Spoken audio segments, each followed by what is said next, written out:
எல்லோரையும் வணங்கி மகிழ்கிறேன்.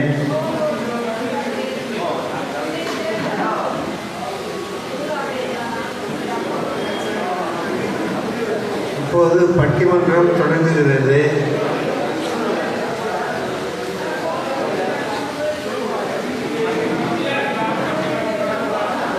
ஒரு சிலராவது இருந்தால்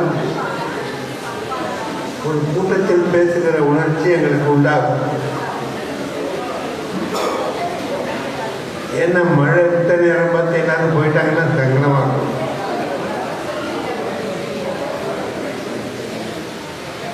ஒரு நல்ல பட்டிமன்றத்தை ஏற்பாடு செய்திருக்கிறார். இது தலைப்பு திருக்குறள்ல பட்டிமன்றம் நடக்குது. என்ன தலைப்புனா திருக்குறளில் விஞ்சிய சுவையுடைய அறத்துப்பாலா காமத்துப்பாலா இன்பம் அறமா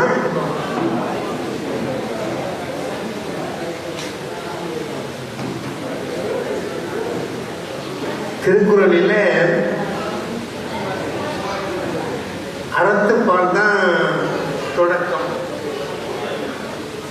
பொருட்பால் அடுத்து, நிறைவாக காமத்துப்பால் இன்பப்பால். இப்படிதான் இப்ப இருக்கிற திருக்குறள் இப்படிதான் இருக்கு.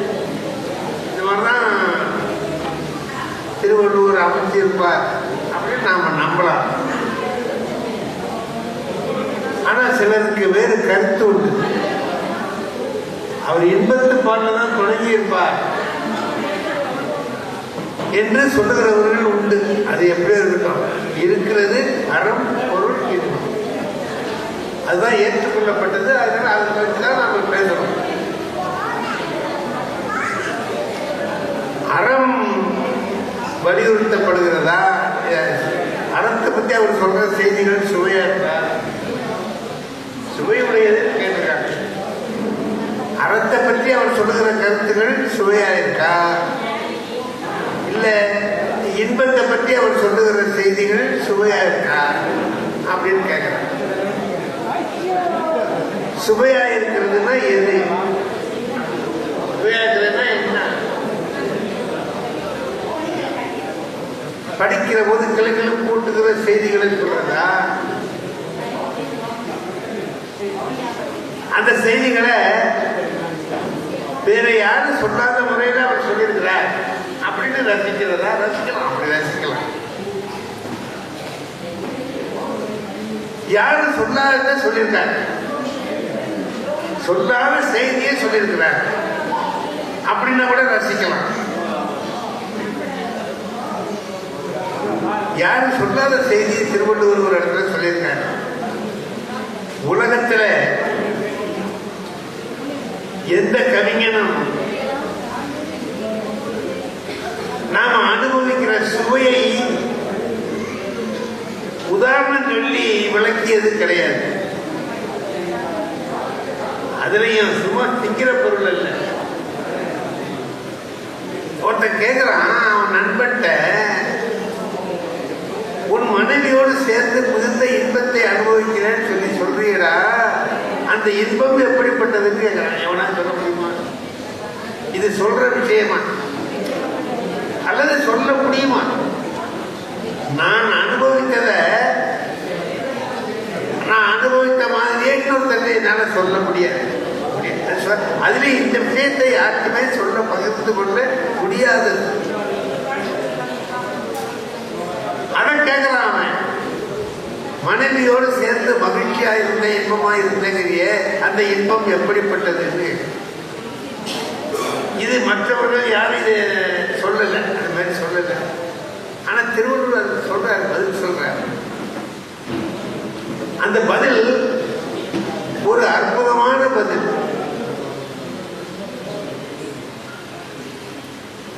அவளும் நானும் கூடி அனுபவித்த இன்பத்தை நீ விளக்குன்னு சொல்ற, நான் விளக்குறேன்.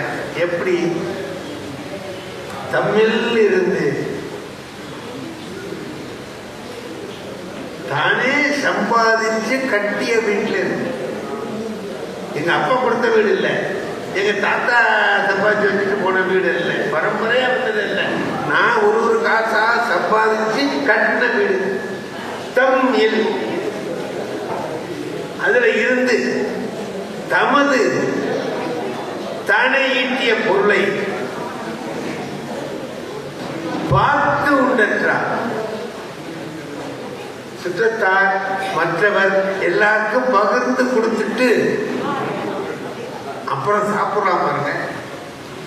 அப்போ ஒரு மகிழ்ச்சி அடைவனா இல்லையா? அது போன்ற மகிழ்ச்சிடா அவளோடு நான் அனுபவித்த இன்பம்.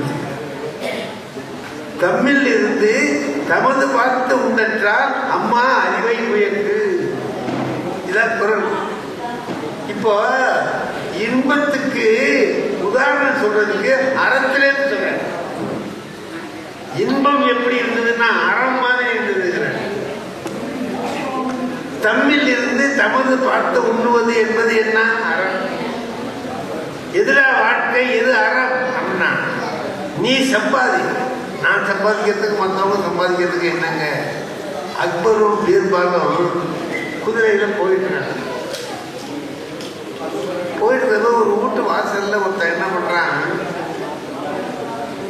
கிழிஞ்சு போன காதறுந்த செருப்பு அத ஒரு பட்டு துணியால தொடச்சிடுறான். செருப்பு காதறுந்தது, தூக்கி எறிய வேண்டிய செருப்பு. ஆனா அத அவன் தொடக்கிற துணி பார்த்தீங்கன்னா பட்டு துணி. இப்ப அக்பர் கேட்கிறார், பீர்பால் என்ன இது அப்படின்னு. என்ன இது தெரியலையா உங்களுக்கு கேட்கிறாரு அவர். என்ன செருப்பு அவன் சம்பாதிச்சு வாங்கினது, பட்டு துண்டு அவன் அப்பா வச்சுட்டு போனது. செருப்பு அவன் சம்பாதிச்சு வாங்கினது, அது ஒரு காசா சம்பாதிச்சான், அது பட்ட பாடு தெரியும். அதுல வாங்கின செருப்பு, அந்த செருப்பை பெருசா நினைக்கிறான். பட்டு துண்டு இருந்து அவன் அப்பா வச்சுட்டு போனது. அது அவன் எவ்வளவு கஷ்டப்பட்டு வாங்கினாங்கிறது அவனுக்கு தெரியல. அதனால இந்த செருப்பை அந்த பட்டு துணியால துடைக்கிறான்னு அவன் சொன்னான். இது ஒரு நாமெல்லாம் சிந்திக்க வேண்டிய ஒரு கருத்து. என்னன்னு கேட்டா, நாமளே கஷ்டப்பட்டு ஒரு பொருளை தேடினால் அதுக்கு மதிப்பு கூட, அதுக்கு மரியாதை அதிகம்.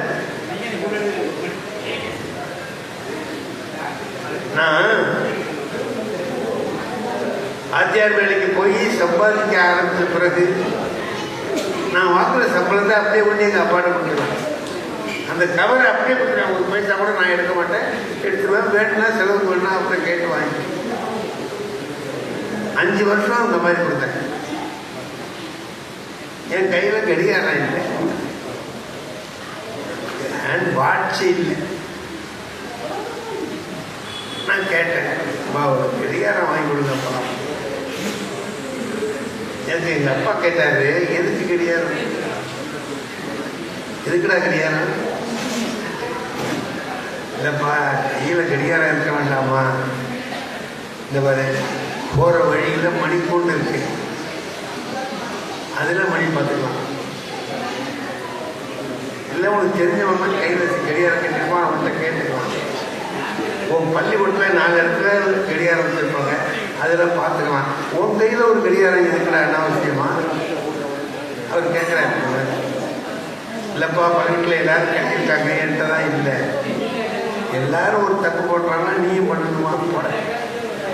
இப்படி ஏதாவது சொல்றாரே தவிர வாங்கி கொடுக்க மாட்டேங்கிறாரு. நான் 6 மாசமா அவர்கிட்ட கேட்குறேன், 6 மாதமா கேட்குறேன். சரிப்போ, நம்ம கேட்கறது ஒண்ணுதான், கேட்காம இருக்கிறது ஒண்ணுதான் அப்படின்னு நான் பாட்டுக்கே இருக்கேன். எங்க அப்பா துணி கடை வச்சிருக்காரு. நான் கடையில மாலையில பள்ளிக்கூடம் முடிஞ்ச உடனே கடையில போய் இருப்பேன். நான் ஒரு ஓரத்துல நின்றுட்டு ஒரு சின்ன வியாபாரம் பண்ணிட்டு இருக்கேன். அங்க எங்க அப்பா உட்காந்துருக்காரு. உட்காந்துட்டு ஒரு நண்பர்கிட்ட பேசிட்டு இருக்கிறார். அவர் நண்பர் அவர்கிட்ட கேட்கிறார், அவன் மாசம் சம்பளத்தை வாங்கிட்டு கொண்டுதானே கொடுக்குறான். நானும் பார்த்துக்கிட்டே இருக்கிறேன். 6 மாசமா அவன் கடிகாரம் கேட்கறான். நீ அது இது ஏதாவது சார்ந்தா சொல்லிட்டே இருக்கிற. ஏன் அவன் கடிகாரம் வாங்கி கொடுக்க கூடாதா அப்படின்னு கேட்குறேன். அவருடைய ஃப்ரெண்டு அவரை கேட்குறாரு. அதுக்கு எங்கள் அப்பா சொன்ன பதில் இருக்கு பாருங்க, அருமையான பதில். யோ, என் மகனுக்கு கடிகாரம் வாங்கி கொடுக்க எனக்கு தெரியாத, நீ என்ன நாட்டாமையா, நீ வந்து சொல்ற பையன் இல்லை அவனுக்கு கேட்குறான். நானும் பார்த்தேன். இந்த பாரு, எந்த பொருளாக இருந்தாலும் சரி, கேட்ட உடனே கொடுத்துட்டோம்னா அதுக்கு மரியாதை ரொம்ப குறைச்சடா. அவன் 10 தடவை கேட்கணும், அதுக்காக போராடணும், அதுக்கு பிறகு அதை வாங்கினான்னு வையி பத்திரமா. இதை எங்கள் அப்பா சொன்னார். இப்போ என் பேத்தியோட மகன் இருக்கான், கொண்டு போயிடவன்ட்ட. அந்த என்ன விளையாடுறதுக்கு அவனுக்கு சாமான் பிடிக்கும்னு பார்த்து நான் வாங்கி போறேன். அவன் கேட்கவே இல்லை. கேட்காமலே நான் வாங்கி கொண்டு கொடுக்குறேன். காலம் இப்போ மாறி போச்சு. அல்ல, பிள்ளைகள் சமயத்தில் கேட்டாலும் கேட்ட உடனே வாங்கி கொடுத்துட்றோம். விளைவு என்ன? மறுநாள் காலையில் கூட சரியா இருக்காது, உடைச்சி வச்சிடறோம். என்ன காரணம் தெரியுமா? ரொம்ப எளிமையா கிடைச்சதுதான். எதுவும் எளிமையா கிடைச்சா அதுக்கு மரியாதை குறைச்ச, அதுக்கு மதிப்பு குறைச்ச. சொல்றார், தமிழில் இருந்து நீயே காசு போட்டு எல்லாம் உழைச்சி சம்பாதிச்சு பைசாவை சம்பாதிச்சு கூடு கட்டி இருந்தீங்கன்னா அந்த வீட்டோட அருமை ஒன்று தெரியும். அந்த வீட்டில இருந்து தமது பார்த்து உண்டற்றார் பகிர்ந்து கொடுத்து உண்பதை போன்றது அவளோடு நான் அனுபவித்த இன்பம். ஒரு குரல்ல இன்பத்தை சொல்றார், இன்பத்துக்கு நிகரா அறத்தை சொல்றார். அதுதான் திருவள்ளுவர். இன்பத்துக்கு எதிரடா உதாரணம்னா அறத்துல இருந்து உதாரணம் பண்றார். அரண் வலியுறுத்தல் அப்படின்னே ஒரு அதிகாரம், அரண் வலியுறுத்தல் அப்படின்னு அதிகாரம் இருக்கு. என்னன்னா தர்மம் செய்ய, அவ்வளவுதான். எது அறம்னா எனக்கு இன்னமும் தெரியல. அறம்னா என்னங்கிறது எனக்கு 88 வயசு ஆகுது, இன்னமும் எனக்கு அது புரியல. நான் 1ஆவதுலேயே படித்தேன். அறஞ்செய விரும்பு அப்படின்னு எங்க வாத்தியார் சொல்லி கொடுத்தாரு. நானும் மனப்பாடம் பண்ணி அறஞ்செய விரும்பு 60 சினம் அப்படின்னு சொல்லிட்டு இருக்கேனே தவிர அறம் அப்படிங்கிறதுக்கு ஒரு சரியான விளக்கத்தை யாராவது கொடுக்க முடியுமா? ஒண்ணுன்னா சொல்லலாம், இது அறம், அது அறம், இது அறம். மொத்தமா எது அறம்? சுருக்கமா சொல்லணும். நல்லது செஞ்சா அறம், கெடுதல் செஞ்சா மரம். அறம், இதுதான் அறம். சரி, அறத்தை திருவள்ளுவர் அறத்துப்பால்ல மட்டும் சொல்லல. அறக்கருத்துகள் அறத்துப்பாலுக்குள்ள மட்டும் இல்ல, பொருட்பால்லையும் அற. ஒரு போர் கூட எப்படி செய்யணும்னு சொல்ற, அதுவும் அறம், போர் அறம். வியாபாரம் எப்படி பண்ணுறதுக்கு அறம் இருக்கு. வியாபாரத்துக்குள்ள ப்ரொஃபஷனல் எத்திக்ஸ். வியாபாரத்துக்காரன் ஒரு டாக்டர் இந்த தப்பு பண்ணக்கூடாது சார், எங்க ப்ரொஃபஷனல் எத்திக்ஸ் அது. அப்போ ஒவ்வொருத்தருக்கும் ஒரு அறம் இருக்கு. ஒரு ஆசிரியர் எப்படி இருக்கணும், மாணவன் எப்படி இருக்கணும், மாணவன் எப்படி இருக்கணுங்கிறதுக்கு ஒரு தர்மம் இருக்கு. நீ இப்படிதான் இருக்கணும். வாத்தியார் சொல்றது அந்த நேரத்தை தப்பா கூட இருக்கலாம், அப்பவே சொல்லாத, தனியா போய் சொல்லு. எல்லாருக்கும் எதுக்க கேட்டா அவர் தப்பையே நிலைநாட்ட ஆசைப்பட்டு மானத்துக்காக. ஆகையினால அப்ப சொல்லாத. ஆசிரியருக்கு எதிராக தர்மம்னு சொன்னாங்க. ஒரு காலத்திலையும் 10 தடவை யோசிக்காம பேசாது. இப்ப 2 சொல்றாரு இல்லையா, ஈவது விளக்கேல் ஐயமிட்டு உன் 2 சொல்றாரு இல்லையா. அது மாதிரி இதுக்கும் சொல்லுவார், அதுக்கும் சொல்லுவார். இப்படி இருக்கு. இப்ப நாம என்ன பண்றோம், ஒரு பட்டிமன்றம்னு வச்சு அதுல சிந்தனை பண்றோம். என்னன்னா, அறக்கருத்துக்களையும் சொல்லியிருக்கிறார், இன்ப கருத்துக்களையும் சொல்லியிருக்கிறார். 2ஐயும் திருவள்ளுவர் சொல்றார். இன்பத்து பால்ல அவர் சொன்ன செய்திகள்லாம் பார்த்தீங்கன்னா ரொம்ப உயர்ந்த செய்திகளா. அதாவது காமத்தை பற்றிலாம் பேசுறார், ரொம்ப உயர்ந்த நிலையில நின்று அவைகளை எல்லாம் சொல்றேன். கீழே போய் சொல்லல. நான் சொன்ன பாருங்க, 2 பேரும் சேர்ந்து அனுபவித்த இன்பத்தை கூட அவரால் பேச முடியும். அதை எப்படி பேசணுமோ அப்படி பேசுறார். அதுதான் திருவள்ளுவருடைய நெறி. உலகத்தில் அறத்தை இப்படி சொன்னவர்கள் வேறு யாரும் இல்லை. அவ்வளவு எளிமையா, அவ்வளவு அழகா, அவ்வளவு பொருத்தப்படியா மனிதர்கள் கேட்டு நடக்கும்படியா மனிதர்கள் எப்படி இருக்காங்களோ அவங்களுக்கு தகுந்த மாதிரி சொல்லி வாழ்க்கையை நடத்த சொல்லி சொல்லியிருக்கிறாங்க. அதை இப்போ நாம் ஒரு பட்டிமன்றமாக வச்சு, ஏன்னா எதா இருந்தாலும் ரொம்ப நேரம் நடத்த முடியாது, ஒரு அளவு இல்லையமா. இப்போ நம்மளாம் எத்தனை நிமிஷம் பேசலாம்னு நினைக்கிறீங்க? ஒவ்வொருத்தருக்கும் எவ்வளோ நேரம் கொடுக்கலாம் நீங்கள் சொல்லுங்கம்மா.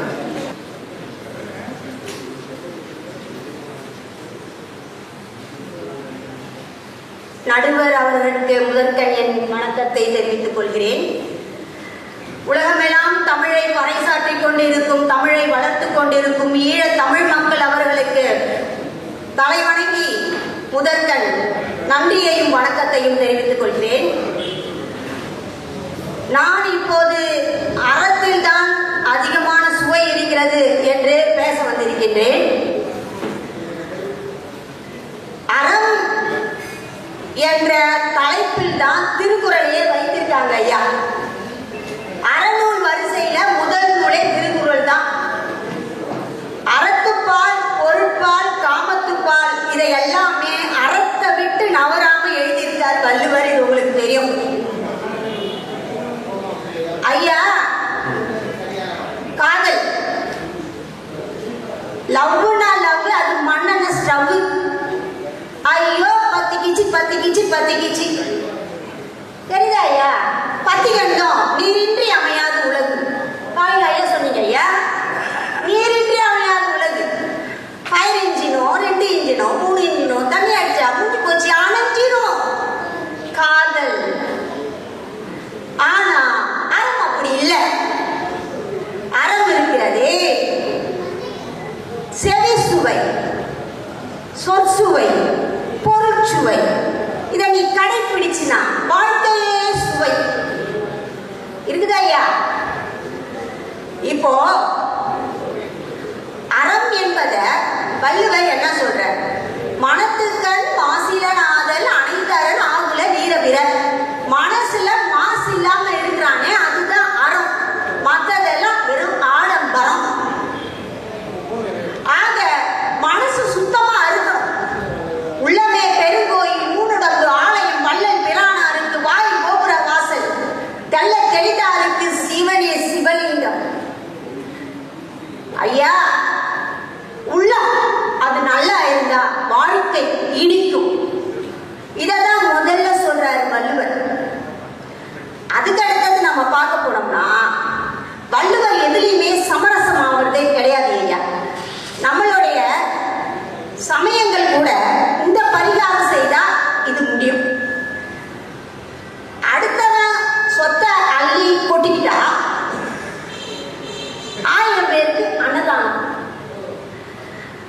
அடுத்தவன் பொண்டாட்டிய கை பிடிச்சிக்கிட்டா 1000 பேருக்கு சேவகம் பண்ண போறோம்.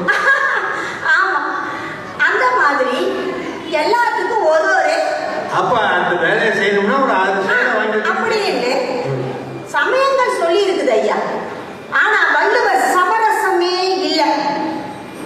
நீ ஒரு பாவம் செய்தினா அந்த கேடு உன்னை எப்படி சுத்தம் தெரியுமா? உன் நிழல் உன்னை எப்படி பிரியாமல் சுத்தி கொண்டே இருக்குமோ அந்த மாதிரி கேடு உன்னை அடிக்கும் வரை சுத்தி கொண்டிருக்கும். அச்சம் இல்லையா? முற்பகல் தப்பு செஞ்சா பிற்பகல் உன்னை தேடி கொள்ளும் அப்படின்ற யாருக்கும் தெரியாது. அப்படி மனசால துரோகம் செய்வோம் அப்படின்னு நினைச்சா உள்ள இருக்கிற 5 பூதங்களும் உன்னை பார்த்து சிரிக்கும்ன்ற. இதை விட என்ன வேணும் சுவை?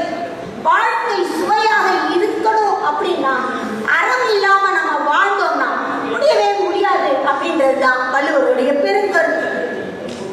சரிங்க ஐயா. இல்லறம் இல்லறம் நல்லறம் சொல்றாரா? அந்த இல்லறத்துல மனையாள் எப்படி இருக்கிறான்? தற்காத்து தற்கொண்டான் பேணி தலை சார்ந்த சொற்காத்து சோர்விலால் பெண். அதுல ஒரு வார்த்தை சொல்றாரு பாருங்க, சோர்விலால். அப்ப மனைவி இருக்காளே கணவனுக்காக எங்கேயுமே சோர்ந்து போக மாட்டா அப்படின்றத சொல்றதுக்காக தான் சோர்விலாள் அப்படின்னு வைக்கிறார். அடுத்தது சொல்றாரு ஐயா, அந்த கற்பு இருக்குது இல்லையா, பெண்ணின் பெருந்தத்தை யாவுல இல்லையா, கற்பெனும் திண்மை உண்டாக பெறும்.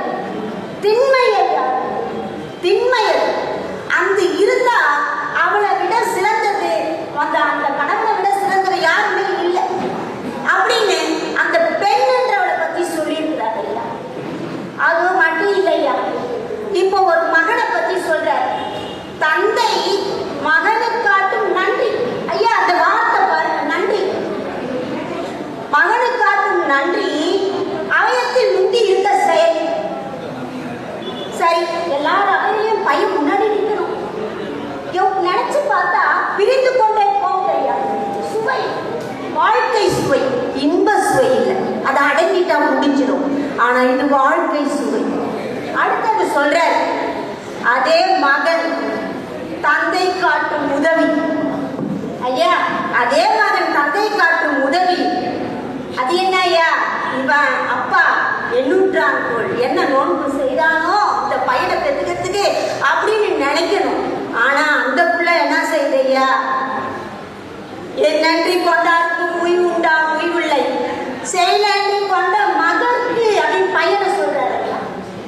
ஆக மகன் அப்பா நன்றியோட இருக்க தன் ஆண்மகன் இந்த உலகத்துல காட்டினாலே பையன் உதவி செய்ய தயாரா இல்லை, செய் நன்றி மறந்தான் இல்லையா.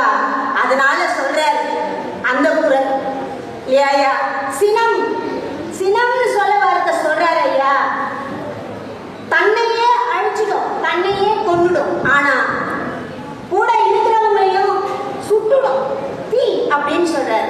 கடைசியா ஒண்ணு சொல்றேன் ஐயா, நாக்கு தீயினால் சுட்ட புண் உள்ளாரும் ஆறாதே நாவினால் சுட்ட வடு.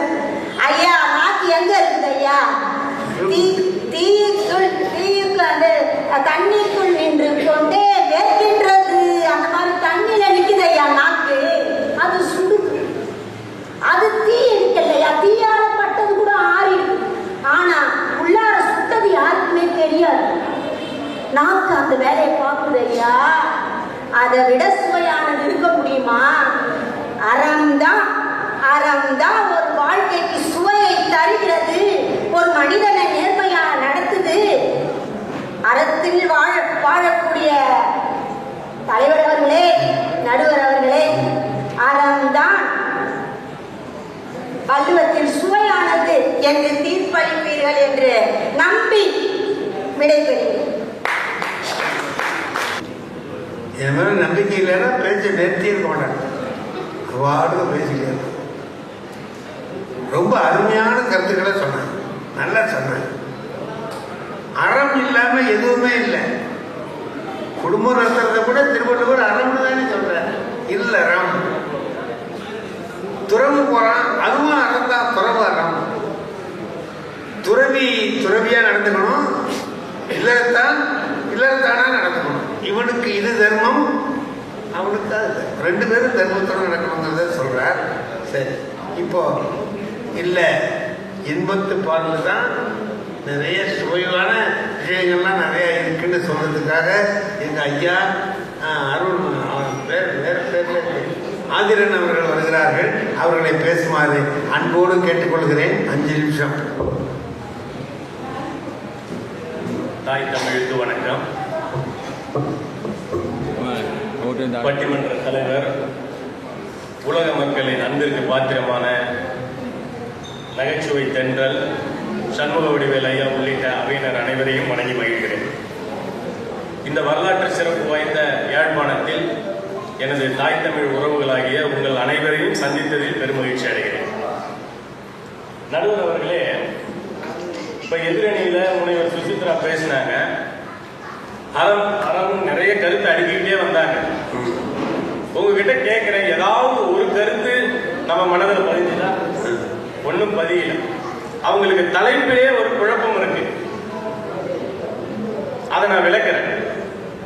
அவங்களுக்கு எல்லாம் சொல்லிக்க என்ன விரும்புறேன்னா, அறம் எனப்பட்டதே இல்வாழ்க்கை, இல்வாழ்க்கையின்றி அறம் இல்லை. அறம் இல்வாழ்க்கையின் ஒரு பகுதி அப்படின்னு நான் சொல்லல, திருவள்ளுவரே சொல்லியிருக்கிறாரு. அரண் எனப்பட்டதே இல்வாழ்க்கையாக்கும் பிறன் வழிப்பதில்லாயின் நன்று அப்படின்னு. இப்ப 3 பால்களுக்கும் பொதுவானது அறம். அறத்துப்பால், பொருட்பால், இன்பத்துப்பால், இது 3 பாலுக்கும் பொதுவானது அறம். ஆனா இங்க கேள்வி என்ன? திருக்குறளில் விஞ்சிய சுவையுடையது அறத்துப்பாலா காமத்துப்பாலா? ஆனா அவங்க என்ன சொல்றாங்க, ஒரே ஒரு சுவையை எடுத்துக்கிட்டு அறம்னு பேசுறாங்க. இந்த பக்கம் காமத்துப்பால்ல இன்பம் மட்டும்தான் இருக்குதுன்னு பேசுறாங்க. அப்படி இல்லை. இப்ப அறத்துப்பால்ல நீங்க எடுத்துக்கிட்டீங்கன்னா இன்பத்தை தேடி தேடி எடுக்கணும். காமத்துப்பால்ல அப்படி இல்லை.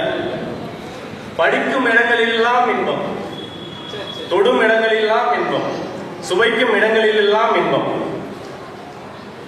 ஆனா அப்படி பாருங்க, அந்த பக்கம் பாருங்க, அறத்துப்பால்ல அறம் என்ற ஒரு சுவை மட்டும்தான் இருக்குது. வேற எந்த சுவையும் நீங்க அறத்துப்பால்ல பார்க்க முடியாது. ஆனா காமத்துப்பால்ல அப்படி இல்லை. இலக்கிய சுவையில் தொடங்கி காதல் சுவை, ஊழல் சுவை, முரண் சுவை, ஓமை அழகு, நுட்ப கருத்து, சீர்திருத்த கருத்து, இப்படி எண்ணற்ற கருத்து இருக்குது. அதனாலதான் இந்த 3 பால்களை காட்டிலும் காமத்துப்பால் ஒரு படி மேல நிக்குதுன்னு நான் சொல்றேன். சொல்லுங்க. முதல்ல காதல் சுவை எடுத்துக்கோம் நடுவர் அவர்களே. இப்ப அன்பும் இன்பமும் நிறைந்த ஒரு மன உணர்வு தான் காமம். இது எல்லா மனிதருக்கும் தேவையான ஒன்று இல்லைங்களா? அதைத்தான் திருவள்ளுவர் என்ன சொல்றாருன்னா, உள்ள கழித்தலும் காண மகிழ்தலும் கல்லுக்கில் காமத்திற்குண்டு. அதாவது சில பேரை பார்த்தாலே ஏண்டா பார்த்தோன்னு இருக்கும். ஆனா சில பேரை நினைச்சாலே நமக்கு ஒரு மகிழ்வு வரும், பார்த்தாலே ஒரு மகிழ்வு வரும். நடுவர் அவர்கள் போன்றவர்கள் நினைச்சாலே நமக்கு ஒரு மகிழ்ச்சி வருது இல்ல? அதை போலவே நினைத்த பொழுதிலேயே ஒரு களிப்பும், பார்த்த பொழுதிலேயே ஒரு பரவசமும் கல்லுக்கு கூட இல்லை, ஆனா காமத்திற்கு உண்டு அப்படின்ற ஒரு சிறப்பை 2 வரிகள்ல சொல்றார். அவரே இன்னொரு குரல் என்ன சொல்றார், மலரினும் மெல்லியது காமம் சிலரதன் செவ்வி தலைப்படுவார். அப்ப அனிச்ச மலரை காட்டிலும் காமம் என்பது மென்மையானது. அதன் பயனை நடுவர் போன்றவர் ஒரு சிலரே அறிந்து பயன் பெற்றிருப்பாங்கன்னு நான் நினைக்கிறேன். அப்ப இல்வாழ்க்கைக்கு அவசியமான இந்த காதலும் காமமும் ஒதுக்கப்பட வேண்டியதல்ல. அதைத்தான் பாரதி என்ன சொல்லியிருக்கார், காதலினால் மானுடருக்கு கலவையுண்டாம், கலவையிலே மானுடருக்கு கவலை தீரும், காதலினால் மானுடருக்கு கவிதை உண்டாம், கானம் உண்டாம், சிற்ப முதல் கலைகள் உண்டாம், ஆதலினால் காதல் செய்வீர் உலகத்தீரே. பாரதி சொன்ன கூற்று. அது மட்டுமா, கவியரசு கண்ணதாசன் என்ன சொல்றார், இந்த 3 பால்கள்ல அறத்துப்பால், பொருட்பால், காமத்துப்பால்ல காமத்துப்பாலை தான் நீங்க முதல்ல வைக்கணும்னு கவியரசு கண்ணதாசனே சொல்றாரு. சரி, சங்க பாடல்கள் எடுத்துப்போம். சங்க பாடல்கள் நிறைய இருக்கு, ஆயிரக்கணக்கான பாடல்கள். அதுல எல்லார் மனதிலையும் பதியக்கூடிய ஒரு பாடல் நமக்கு என்ன ஞாபகம் வருதுன்னா, யாயும் ஞாயும் யாராகியரோ எந்தையும் முந்தையும் எம்முறை கேளீர், யானும் நீயும் எவ்வழி அரிதும் செம்புல பெயர் நீர் போல அன்புடை நெஞ்சம் தாங்கள் அந்தனவே. இந்த 5 வரியும் தொடாத இலக்கியவாதிகளே இருக்க மாட்டாங்க. அதுக்கு காரணம் என்ன? ஒரு அன்றாட நிகழக்கூடிய ஒரு காதல் உணர்வை ஒரு ஓமையில ஏற்றி சொன்னதால, ஒரு சிறந்த சொல்லாட்சி கொண்டு எழுதப்பட்ட பாடலால இன்னைக்கும் இலக்கியத்துல நிக்குது. இது குறுந்தொகையில 40வது பாடலா தலைவன் குற்றா வருது. இதுக்காவது 5 வரி தேவைப்பட்டது. ஆனா திருக்குறள் அப்படி இல்லை, 2 வரியில சொல்றார். இங்க பாருங்க, ஒரு தலைவன் குற்ற சொல்றேன், இரு நோக்கு இவளுங்கன் உள்ளது ஒரு நோக்கு, நோய் நோக்கொன்ற நோய் மருந்து. அதாவது காதலி கிட்ட 2 பாதகம் இருக்குதான், அப்படியே பார்த்துட்டு போறா, இவனுக்கு காதல் நோய் பத்திக்கிச்சு. அங்க கொஞ்சம் தூரம் போயிட்டு அப்படி திரும்பி பார்க்கறா, அதே காதல் நோய் போயிடுச்சு. என்ன ஒரு இந்த பாருங்க.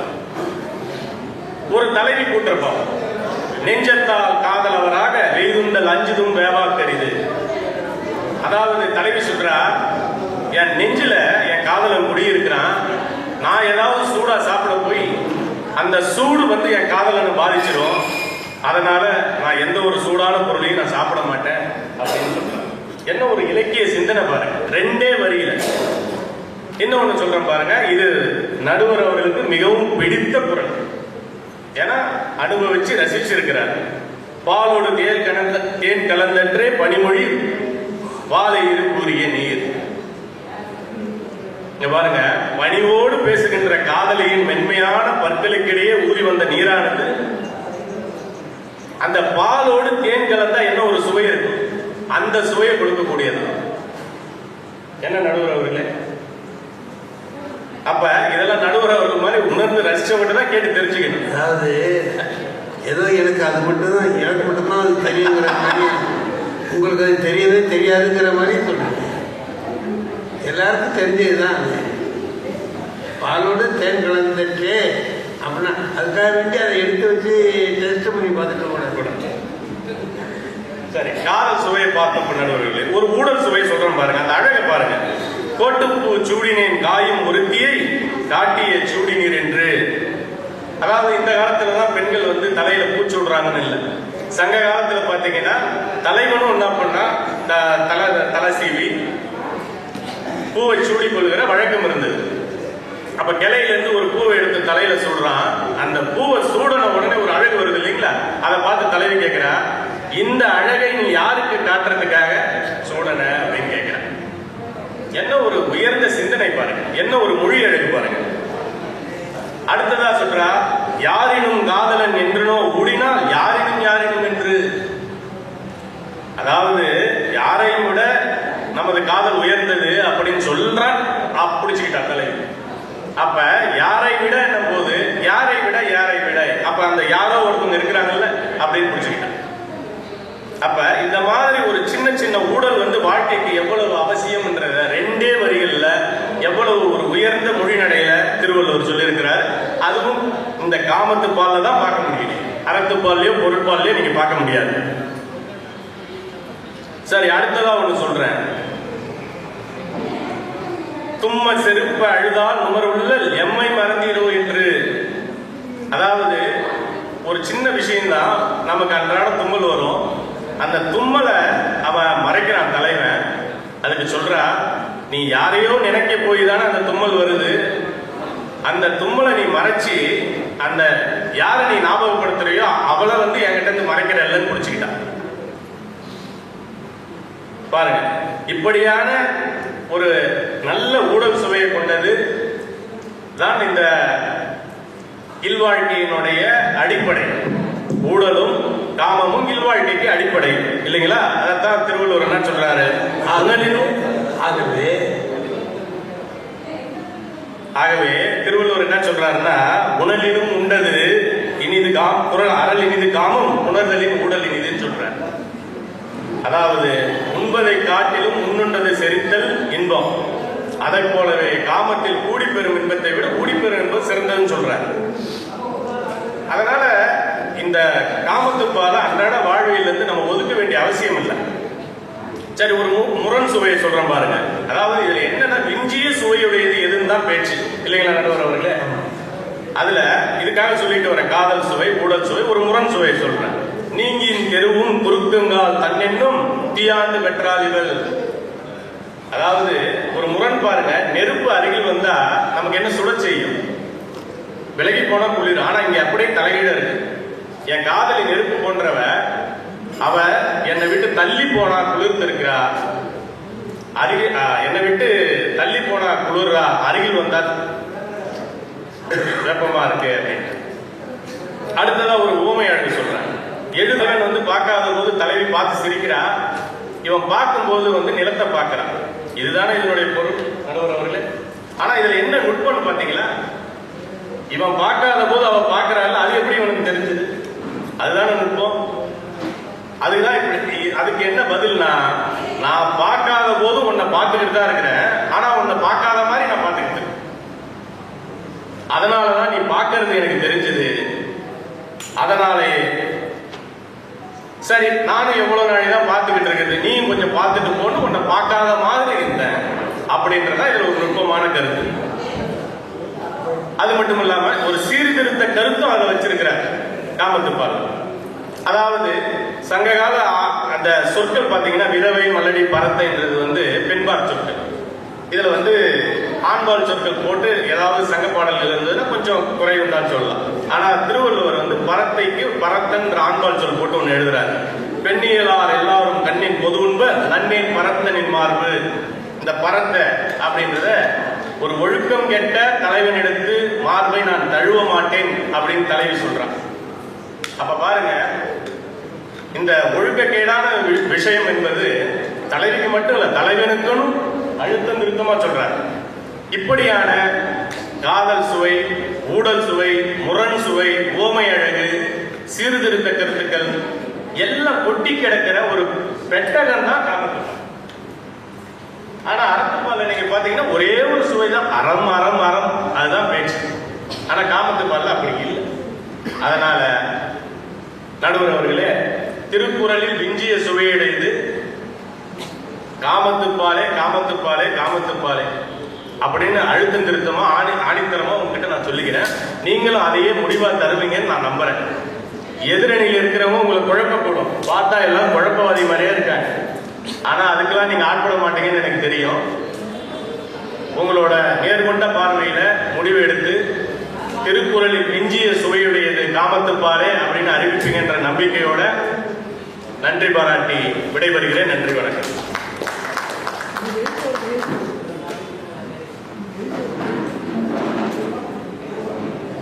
நல்ல சுவையான பாடல்களை எல்லாம் எடுத்து சொன்னார். நேரம் மட்டும் கொஞ்சம் கிடைச்சிருக்கும்னா அதையெல்லாம் விளக்கி இன்னும் நிறைய வச்சிருக்கிறேன். ஒரு தனி பேச்சு பேசுற அளவுக்கு அவர்கிட்ட இருக்கு. ஆனா அதுக்கு கேட்கறதுக்கு ஆள் கிடையாது. நம்ம பாட்டு மீண்டு பேச என்னடா தனியா மீண்டு பேசுறாரு அப்படின்னு யாரும் சந்தேகப்படுற மாதிரியான ஒரு நிலைமை நெருங்கிட்டு இருக்கு. இன்னும் வரல, நெருங்கிட்டு இருக்கு. ஆயிரம் அந்த கவனத்தோட நாம எல்லாரும் பேசினோம்னா சரியா போயிடும். அடுத்தபடியாக வசந்தி ரகுபாலா அவர்கள் பேச வருகிறார்கள். வணங்குதலுக்கு உரிய நடுவர் உட்பட சான்றோர் மக்கள் அனைவருக்கும் நன்றிசால் வணக்கம். திருக்குறளில் விஞ்சிய சுவை உடையது அறத்துப்பாலே என்பது என் தலைப்பு.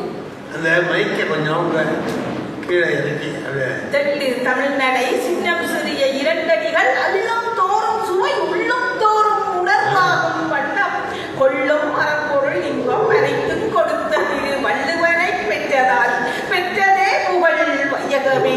திரு வள்ளுவனை பெற்றதால் பெற்றதே புகழ் வையகமே என்ற புரட்சி கவியோடு இப்பொழுது நான் என்ன அந்த கூறிய கருத்துக்கு வருகின்றேன். இல்லறத்திற்கு காதல் அன்பு காணும் என்று கூறுகின்றார். ஒரு இன்று நடப்பது, இன்று எங்கள் நாட்டு நிலைமையில் நடந்து கொண்டிருப்பது என்ன?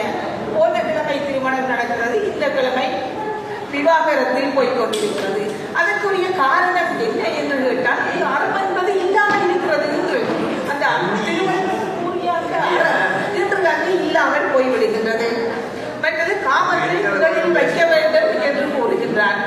ஏன் காமத்தை உடலில் வைக்க வேண்டும்? திருவள்ளுவரது நோக்கமே என்ன? அறத்தை மெய்யுணர்ந்த திருவள்ளுவர் அவரது நோக்கமே அறத்தை உலகில் பரப்புவதுதான். அப்ப அறத்தை உலகில் பரப்ப வேண்டுமா இருந்தால் அதற்கு என்ன செய்ய வேண்டும்? அறத்தை பற்றி அவர் அறத்துப்பாலில் கூறி அவருக்கு பொருள் தேவைப்படுகிறது. என் மனிதன்களில் வாழ வேண்டும். அவன் வாழ வேண்டுமானால் அவனுக்கு பொருள் என்பது தேவையாக இருக்கிறது. அந்த பொருளை சம்பாதிக்க வேண்டும். அதை சம்பாதிப்பதையும் எப்படி சம்பாதிக்க வேண்டும்? நேர்மையோடு சம்பாதிக்க வேண்டும்.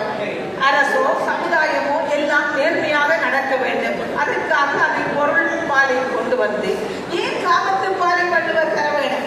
வள்ளுவர் காமத்து பாலை அவருக்கு தந்ததனுடைய நோக்கம் என்னவாக இருக்க வேண்டும் என்று நினைக்கிறீர்கள்? மனிதன் எல்லா பருவத்திலும் இருக்கிறான். குழந்தையாயிருக்கிறான், வளர்கிறான், வாலிப பருவம் அடைகிறான். வாலிபம் குழந்தை பருவத்தில் அவன் அன்போடு இருக்கிறான். அங்கு அறம் தலைத்துக் கொண்டிருக்கிறது. வாலிப பருவம் வந்ததும் அவனுக்கு அங்கு பாலுணர்வு தூண்டுதல் ஏற்படுகிறது. அது தேவை ஏற்படுகிறது. பாலுணர்வு தூண்டுதல் ஏற்படுகிறது. அது அறம் தேவையாக இருக்கிறது. அப்ப அது என்ன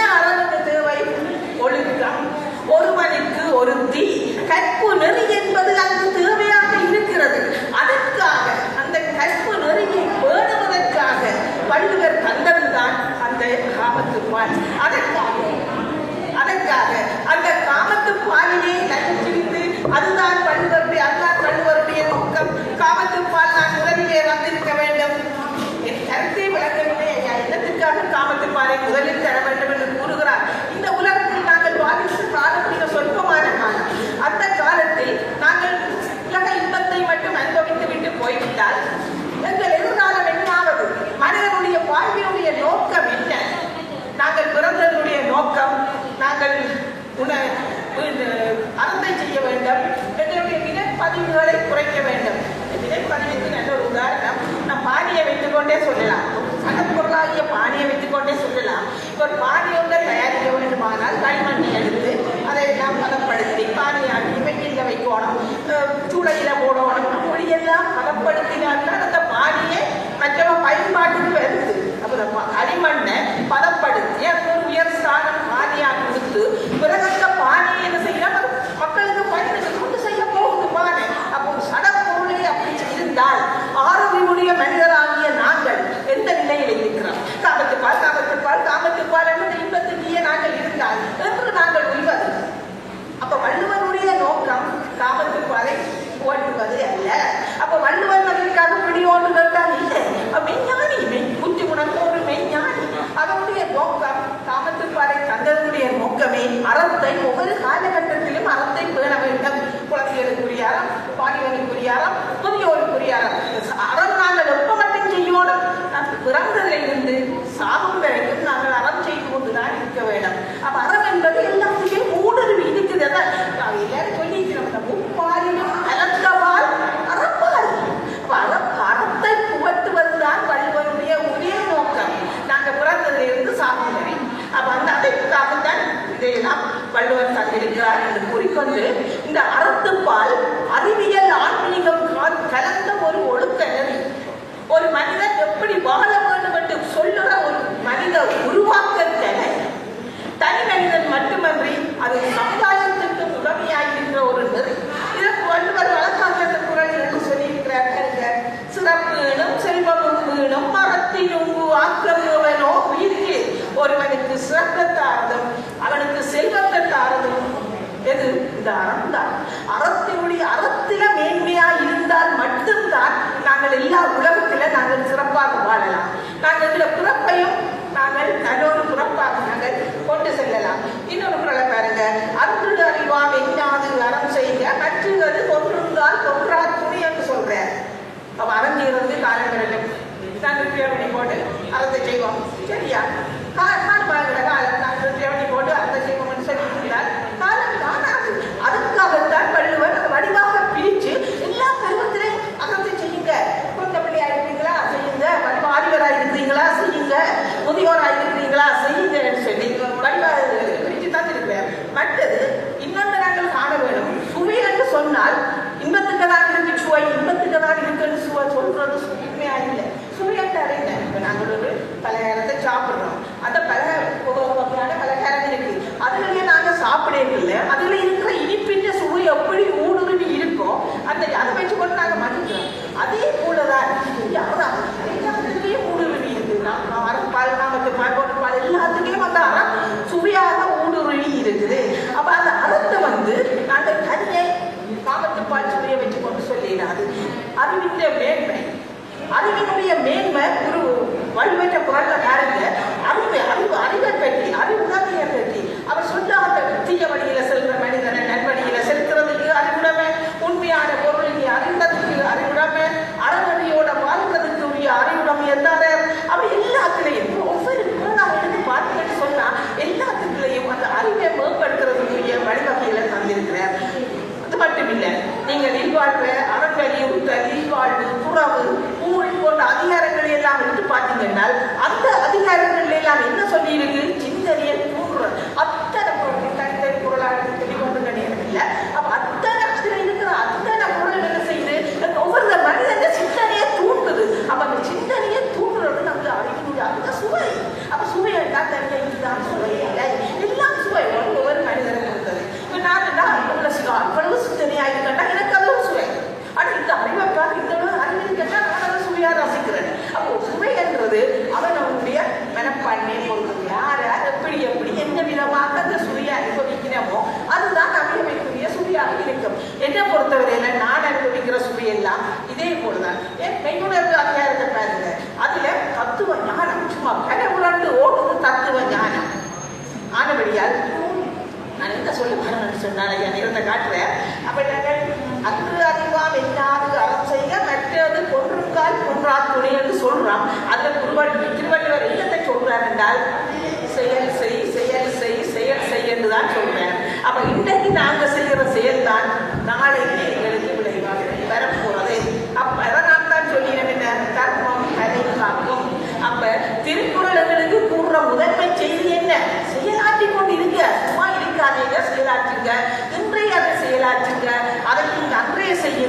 அது நாளைக்கு உன்னை காக்கும்.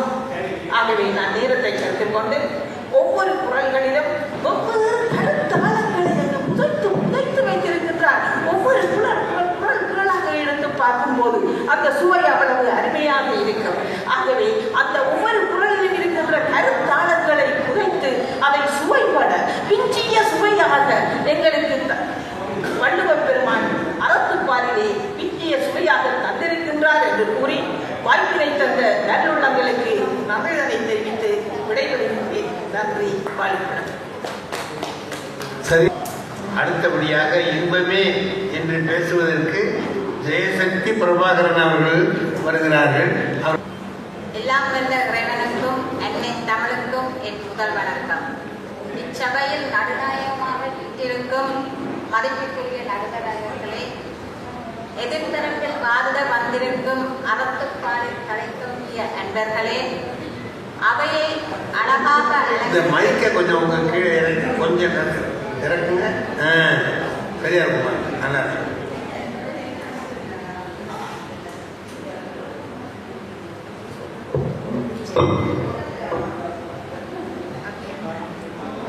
எதிர்த்தரப்பில் வாதிட வந்திருக்கும் அறத்துப்பாலில் தலைத்தோங்கிய அன்பர்களுக்கும், எந்தரப்பில் வாதிட வந்திருக்கும் இன்பத்துப்பாலின் சுவையை தினந்தோறும் அருந்திக் கொண்டிருக்கும் இவர்களுக்கும், அவையை அழகாக அலங்கரித்து வீட்டிருக்கும் பெரியோர்கள், சான்றோர்கள், சிறுவர்கள் அனைவருக்கும் எனது இந்நேர இனிதான வணக்கத்தை தெரிவித்துக் கொள்கிறேன்.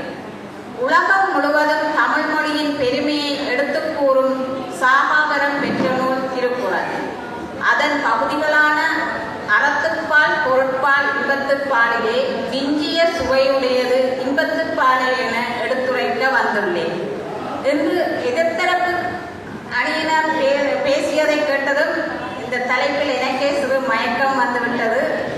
திருக்குறளில் அறம் சிறந்ததா காமம் சிறந்ததா என்ற ஒரு நிலைப்பாட்டில் தலையங்கத்தை கொண்டு வந்து விட்டார்கள். ஏனென்றால் அவர்கள் கூறுவது அறம்தான் சிறந்தது என்று. ஆனால் உண்மையில தலையங்கம் என்னென்று சொன்னால், அறத்துப்பாலா இன்பத்துப்பாலா விஞ்சிய சுவையுடையது. எந்த பால் வந்து எங்களுக்கு விஞ்சிய சுவையை தருகிறது என்றதுதான் எங்கள்கிட்ட பட்டிமன்றத்தின் தலைப்பு. அறத்தில் 380 குறள்கள், பொருளில் 700 குறள்கள், இன்பத்தில் ஆக 250 குறள்கள் மட்டுமே தான். ஆனாலும் கடுகு சிறுத்தாலும் காரம் பெரிதல்லவா? எண்ணிக்கையில் குறைவா இருந்தாலும் இதன் சுவையோ யாவற்றிலும் மிஞ்சியே இருக்கின்றோம்.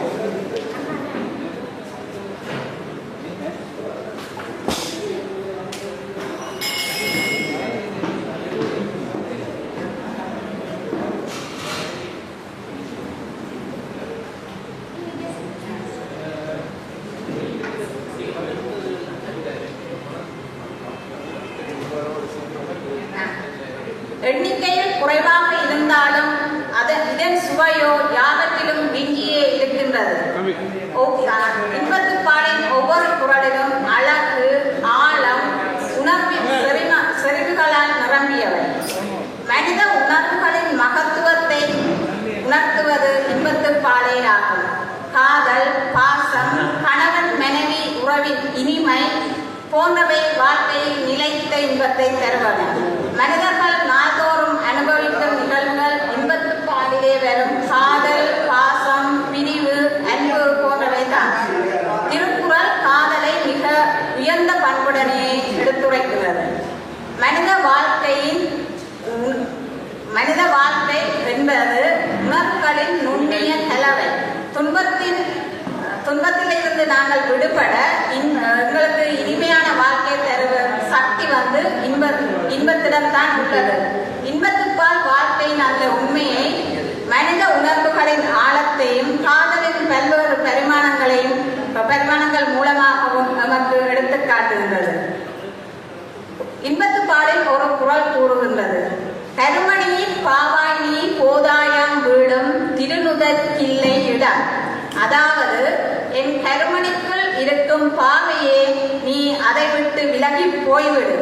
நான் விரும்பும் என் மனைவிக்கு என் கண்களுக்குள் இருக்க இடம் போதவில்லை என்கின்றான் தலைவன். அங்கே காதலின் சுவை அங்கே கொட்டி கிடக்கின்றது. ஆதலினால் தான் தன் கண் பாவையை நீக்கிவிட்டாவது தனது காதல் மனைவியை கண்ணுரைத்து வைக்க வேண்டும் என்று காதலன் எண்ணுகின்றான். காமம் என்பது அன்பும் இயல்பாகவே ஏற்படக்கூடிய ஒரு உணர்வு. கண்டு கேட்டு உண்டுயிர்த்து உற்றறிந்து ஐம்புலனும் ஒன்தொடி கண்ணே உல என்று ஒரு குறள் கூறுகிறது. விழியால் பார்த்து, செவியால் கேட்டு, நாவால் உண்டு, மூக்கால் மோந்து, உடம்பால் தீட்டி, ஐம்பொறிகளாலும் அனுபவிக்கப்படும் இன்பம் ஒளி மிக்க வளையல்களை அணிந்த என் மனைவியிடம் மட்டுமே உண்டு என்கின்றான் அங்கே அந்த தலைவர். காதலின் சுவையை கூறுவதற்கு இதைவிட வேறென்ன வேண்டும்? காதலில் ஆண்களுக்கு பெண்கள் சளைத்தவர்கள் அல்ல என்பதை வள்ளுவன் பல இடங்களில் சுவைபட கோடிட்டு காட்டியுள்ளார். காதலன் 2 அடி பாய்ந்தால் வள்ளுவனின் எண்ணத்தரும் காதலியோ 16 அடி பாய்கிறார். கண்ணுளார் காதல் அவராய் கண்ணுள் எழுதேம் கரப்பாக்கு அறிந்து. காதலன் கண்ணுக்குள்ளே இருக்கின்ற காரணத்தினால் மைதட்டினால் எங்கே அவன் மறைந்துவிடப் போகிறானோ என பயந்து மைதீட்டாமல் இருக்கிறேன் என்கிறாள் அங்கே காதலி. பெண்களின் காதல் உணர்வை வள்ளுவர் மிக அழகாக கூறியுள்ளார். முகை மொக்குள் உள்ளது நாட்டம் போல் பேதை, நகை மொக்குள் உள்ளதன் துன்பு. அதாவது மலராத அரம்புக்குள் நறுமணம் எவ்வாறு அடங்கியுள்ளதோ அதுபோலேதான் ஒரு பெண்ணின் புன்னகை என்ற அரம்புக்குள் அவளது காதலனை பற்றிய நினைவுகளும் நிரம்பி இருக்கின்றது. இது பெண்மையின் மென்மையை மேன்மேலும் அவர் மேன்மைப்படுத்த சுவைப்பட கூறியுள்ளார். இன்பத்துப்பால் காதலின் இனிமையை மட்டுமல்ல பிரிவின் துயரத்தையும் கூடத்தான் சுவைப்பட பேசுகிறது. இம்மை பிறப்பில் பிரியலம் என்றே நான் கண்ணுரை நீர் கொண்டனர். இப்பிறப்பில் நாம் பிரிய மாட்டோம் என்று காதலன் சொன்னவுடன் அப்படியானால் மறுபிறப்பென ஒன்று உண்டா? அப்போது நம்முடைய பிரிவு ஏற்பட்டு விடுமா என கூறி காதலி கண்கலங்கி கலங்குவதாக அங்கே திருவள்ளுவர் கூறுகின்றார். காதல் அங்கே அவர்களது அந்த பிறப்பையும் தாண்டி அடுத்த பிறப்புகளுக்கு நீண்டு செல்கிறது. முழுமையான மனித வாழ்வில் உணர்வுகள் முக்கியம். அறத்துப்பால் உணர்வுகளை அடக்கி வைக்க முயற்சிக்கின்றது. இதை செய்யாதே அதை செய், இப்படி இருக்காதே அப்படி வாழ் என்று சொல்லி அறம் வந்து ஒரு கட்டாய பாங்கில் சென்று கொண்டிருக்கின்றது. அதிகார தோரணை உள்ள இடத்தில் சுவைக்கு அங்கு இடமே தானாகவே தலைதெறிக்க ஓடி வந்து உணர்வுகள் மிக்க இன்பத்து பாலுடன் ஒட்டி கொண்டு விட்டது. அறநெறிகளை கடைபிடிக்க முயற்சி வேணும். ஆனால் காதல், பாசம், மகிழ்ச்சி என்பன இயற்கையாகவே ஏற்படும் உணர்வுகள். அதனால் தான் இன்பத்துப்பால் வாசகர்களுக்கு மிகவும் நெருக்கமாக இருந்து வந்துள்ளது. திருக்குறளின் பெருமையே அதன் முழுமைதான். ஆனால் அந்த முழுமையிலும் வாசகரின் உள்ளத்தை வருடி காதலை உணர வைத்து வாழ்க்கையின் இனிமையை உணர்த்த வல்லது எதுவென்றால் அது இன்பத்துப்பால் ஒன்றேதான். அறம்பொருள் என்பது வாழ்வின் சில பகுதிகள் மட்டுமே. ஆனால் வாழ்வின் முழுமையான சந்தோஷம், மகிழ்ச்சி என்பன இன்பத்துப்பாலிலே தான் வெளிப்படுகின்றன. கடைப்பால் எனினும் இன்பத்துப்பால் சுவைப்பால் என கூறி எனது உரையை முடித்துக் கொள்கிறேன். நன்றி.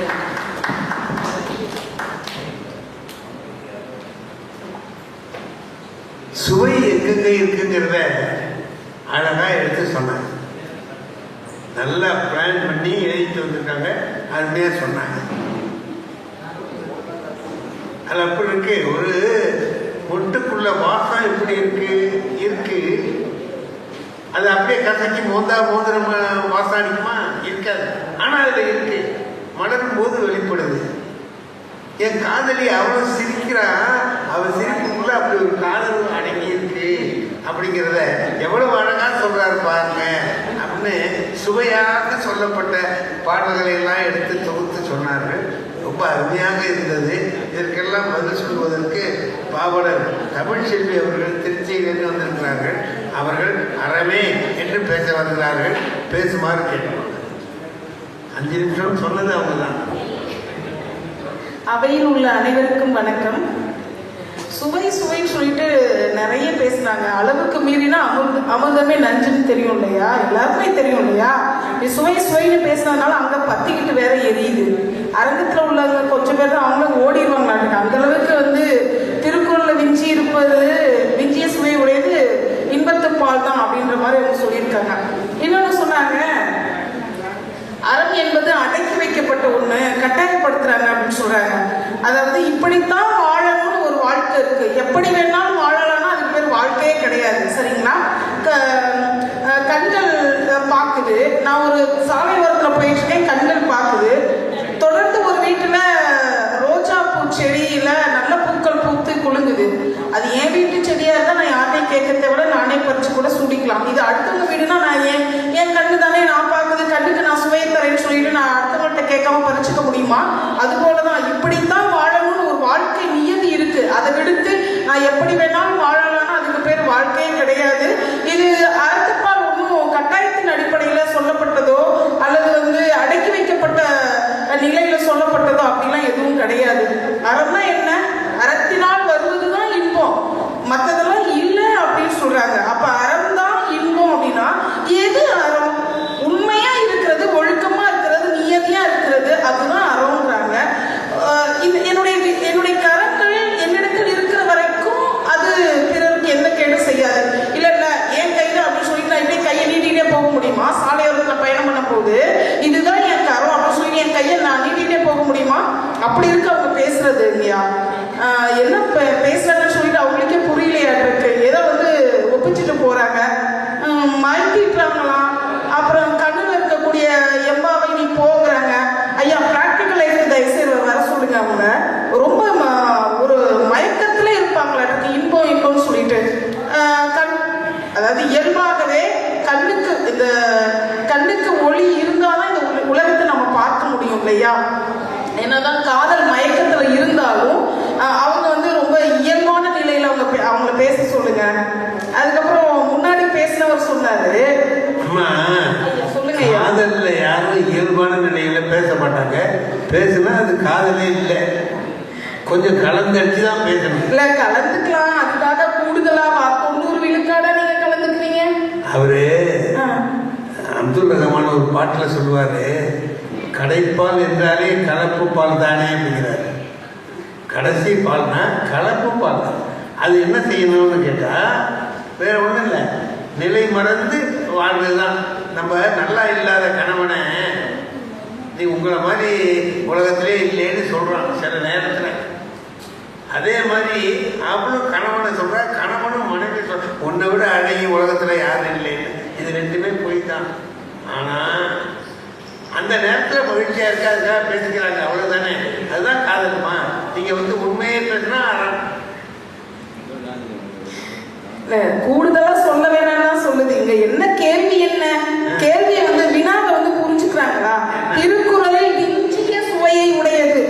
என் கண்ணு போன போக்குல, என் மனம் போன போக்குல நான் வாழ்றேன், மனம் போன போக்கினில் போக வேண்டாம் அப்படின்னு சொல்றாங்க.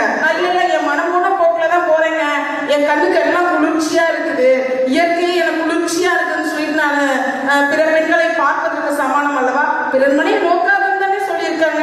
இல்ல இதுல நீ கட்டுத்திட்டு வைக்கிற, நீ கட்டுப்பாடு வைக்கிற, மனசை அடக்கி வைக்கிறனா, மனமே நீ அடங்குன்னு தான் சொல்றாங்க. மனசை கட்டுத்தரையில கட்டி போடாத காலையை போல ஓட சொல்லல. அப்படி ஓடுனா இந்த உலகம் என்ன ஆகும்? முன்னாடி சங்க காலத்துல ஒருவனுக்கு ஒருத்தினா இப்ப வந்தது. சங்க காலத்துல அதுக்கு முன்னாடி காலத்துல எல்லாம் ஒரு பலதார மனம், ஒரு தார மனம் அப்படின்லாம் இருந்திருக்கு.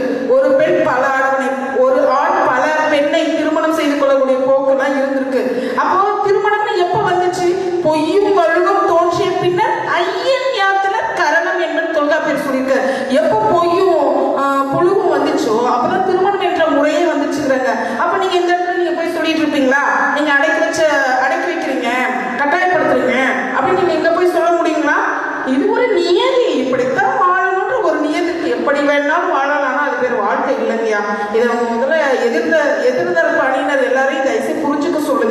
சொல்லுங்க. அன்புதான் சொல்லி வைங்க. ஆமா, அவ்வளவுதான். அன்புதான் மனுஷனை வந்து மனுஷனாக்கக்கூடியதா இருக்கு. அன்பு வழியை பின்பற்றினாதான் நமக்கு வந்து என்ன நடக்கும் அப்படின்னா துன்பம் எல்லாம் நீங்கி போகும். அன்புக்கு என்ன இல்லைன்னா தன்னை நாடாது, தற்பொழிவை நாடாது, சினம் கொள்ளாது, தன்னைத்தானே புகழ்ந்துக்காது, எதுவுமே செய்யாது. அப்போ இந்த அன்பு எங்கதான் இருக்குன்னா அறத்தின் அடிப்படையில தான் இருக்கு. இந்த அறத்துப்பாளர் வெறும் ஒரு சுவை மட்டும் இல்லைங்கயா. அது எதிர்த்தரப்பு தலைமை பேச்சாளர் கொஞ்சம் சொல்லுவீங்க. அவரு சொல்றாரு. அப்புறம் அடுத்ததா வந்த ஒரு அம்மா அவங்க சொல்றாங்க, ஜெயசக்தி பிரபாகரன், அறத்துப்பால சுவையுடைய ஒரே ஒரு சுவைன்னு யாரும் சொன்னது உங்களுக்கு? நீங்க தயவுசெய்து அறத்துப்பாளர் முழுமையா படிச்சுட்டு வாங்கம்மா. இன்னொரு விஷயம் நீங்க கவனிச்சிங்களா? திருக்குறள்ல முதல் அதிகாரமே அறத்துப்பால் தான். அவருக்கே தெரிஞ்சிருக்கு விஞ்சிய சுவையுடையது அறத்துப்பால்ல தான் இருக்காங்கன்னு. ஐயா, நீங்க இதை சற்று கவனிக்கும்படி நான் உங்களை கேட்டுக்கொள்றேன். இன்னொரு செய்தி, அதிகாரங்களை பார்க்கும்போது இன்பத்து பாலை காட்டிலும் அறத்துப்பால தான் அதிகமா இருக்கு. ஏன்னா சொல்லி தெரிவதிலே மன்மதக்கலை. இந்த உலகத்துல யாருக்கும் எதையும் சொல்லி கொடுக்கணும்னு அவசியம் இல்லை. இப்பயும் நீங்க கோவில்களுக்கு போய் பாருங்க, ஒரு குடும்பத்துல கணவன் மனைவி எப்படி வாழுன்ற நியதியை, அந்த இயற்கையும் எல்லாமே சொல்லிக் கொடுக்குது. அதற்கு எடுத்துக்காட்டா நீங்க கோவில்கள் உள்ள அந்த அமைப்பை, அந்த சிலைகளையும் நீங்க காணலாம். அடுத்து பார்த்துட்டீங்கன்னா அகநானூர்ல தாகும் பறவை பேதுருள் அச்சி மணினா அர்த்த மாண்பினை தேரன். ஒன்னும் இல்லைங்கயா, இங்க உள்ள ஒரு அறத்தை, சிறியதான அறத்தை பாருங்க. மனுஷன் கூட அப்படி இருக்க மாட்டாங்கயா. தனக்கு சுவை வேணுங்கிறதுக்காக மதுபானத்தை உண்டுட்டு வரான், சரிங்களா? ஆனா இவன் பாருங்களேன், முல்லை நிலம் சொன்ன சொல் தவறாதவன், இருத்தம் நீத்தமும் அவன் சொல்றான். தலைவன் சொல்லிட்டு வந்துட்டான், ஏமா மாலை நேரம் கார்காலம் முல்லைப்பூ பூக்கிற தருணத்துல கண்டிப்பா சொன்ன சொல் தவறாம கண்டிப்பா வீட்டுக்கு வந்துருவேன்னு. அவ வேகமா வரணும், மனைவி சொல்ல காப்பாற்றணும். ஆனா மாலை நேரத்துல இணையாக பறவைகளும் விலங்குகளும் இன்பம் துய்த்தலில் ஈடுபட்டுக்கிட்டு இருக்கும். அதை நான் வந்து அதுக்கு இடையூறு செய்யக்கூடாதுங்கிறதுக்காக அந்த மணியை லாபகமா பிடிச்சு கட்டுறான். அதை பிடிச்சுக்கிறான். ரொம்ப பிடிச்சுக்கிட்டா அவ்வளவுதான், அவன் கவுந்தடிச்சு விட வேண்டியதுதான். ஆனா அந்த மணியையும் லாபகமா பிடிக்கிறான். காற்றை கிழித்து கொண்டு வேகத்தோடு சென்று தன்னுடைய தலைவின் முன்பு, அதாவது தன்னுடைய காதலி முன்பு, தலைவின் முன்பு அவன் நிற்கக்கூடியவனா இருக்கான். இது அறம் இல்லையா? இதை பார்த்து உங்களுக்கு அறமா தெரியலையா? இது என்ன கட்டி வைக்கப்பட்ட, அடக்கி வைக்கப்பட்ட உணர்வா? இதுதான் உங்க கட்டாயத்தின் அடிப்படையில் சொல்லப்பட்ட ஒண்ணா? அப்போ திருக்குறளை விஞ்சி நிற்பது இதுதான் அறம் தான் அப்படின்னு சொல்றதுக்கு இதுவே பெரிய ஒரு எடுத்துக்காட்டா இருக்கு. இன்னொரு விஷயம் சொன்னீங்கன்னா, செம்மொழி அப்படின்ற தகுதி வாய்ந்தது மொத்தம் 42 நூல்கள், அதுல ஒண்ணு அகநானூறு இருக்கு. அப்ப அகநானூறு சொல்றதை நீங்க கேட்க மாட்டீங்களா அப்படின்றதுதான் என்னுடைய வாதமா இருக்கு. இன்னொரு செய்தி, ஒரு காக்காவை பாருங்க, தனக்கு கொஞ்சமா உணவு கிடைச்சிச்சுன்னா போதும், காக்கான்னு கரைஞ்சு எல்லா காக்கைகளையும் தன் இன உணர்வுகள், இனத்தை அழைத்து எல்லாருக்கும் பகிர்ந்து கொடுக்குது. இது வந்து விஞ்சி நிற்கக்கூடிய அறம் இல்லையா? இதுல சுவை இல்லையா? இதுல இன்பம் இல்லாம எங்க இருக்கு நீங்க சொல்லுங்க? இதுல எந்த ஒரு சுவை மட்டும் இருக்கு நீங்க சொல்லுங்க? பிறருக்கு கொடுக்கும் போது அதுல அதிகப்படியான அன்பு நமக்கு கிடைக்கலையா இல்லையா? இதை பார்த்தா ஒரு சுவையில நீங்க சொல்ல முடியுமா? மகிழ்ச்சி கிடைக்குது, மகிழ்ச்சியின் அடிப்படையில கண்ணீர் ஊற்றெடுத்து பெருகுது, காதலாகி கசிந்து கண்ணீர் மழுகி அப்படின்னு அந்த காதலுடைய மிகுதியினால, தனிப்பெருங்காதல்னால கண்ணீரே மல்கிக்கிறது. அப்ப இது வந்து ஒரு சுவை தான் இருக்கு நீங்க சொல்ல முடியுமா? அது எப்படி நீங்க மனசு வந்து நீங்க சொல்றீங்க ஒரு சுவை மட்டும் இருக்குதுன்னு சொல்லிட்டு, அதை என்னால ஏற்றுக்கொள்ள இயலலையா? அதை நீங்க அந்த வார்த்தைகளை நீங்க மாத்திக்கொள்றது உங்களுக்கு நலமா இருக்கும்னு நினைக்கிறேன். அறம்னா என்னம்மா அப்படின்னு சொல்லி கேட்டா மணிமேகலை சொல்றா, அறம் எனப்படுவது யாதனை கேட்பின் மறவாது இது கேள். என்னவா? மண்ணுயிருக்கெல்லாம் உண்டியும் உரையும் கொடுக்கிறதா. இந்த உலகத்துல நீங்க எவ்வளவு வேணாலும் கற்று பெற்று சேகரித்து வைத்துக் கொள்ளலாம். ஆனா ஒரு மனிதனுக்கு அடிப்படை தேவை என்பது என்ன? உணவு, உடை, உறைவிடம் தான். இது கொடுக்கிறதா ஆர்வம் அப்படின்னு சொல்லிட்டா மணிமேகலை. அதனாலதான் சிறைக்கோட்டத்தை அறக்கோட்டமா ஆக்க போனான்.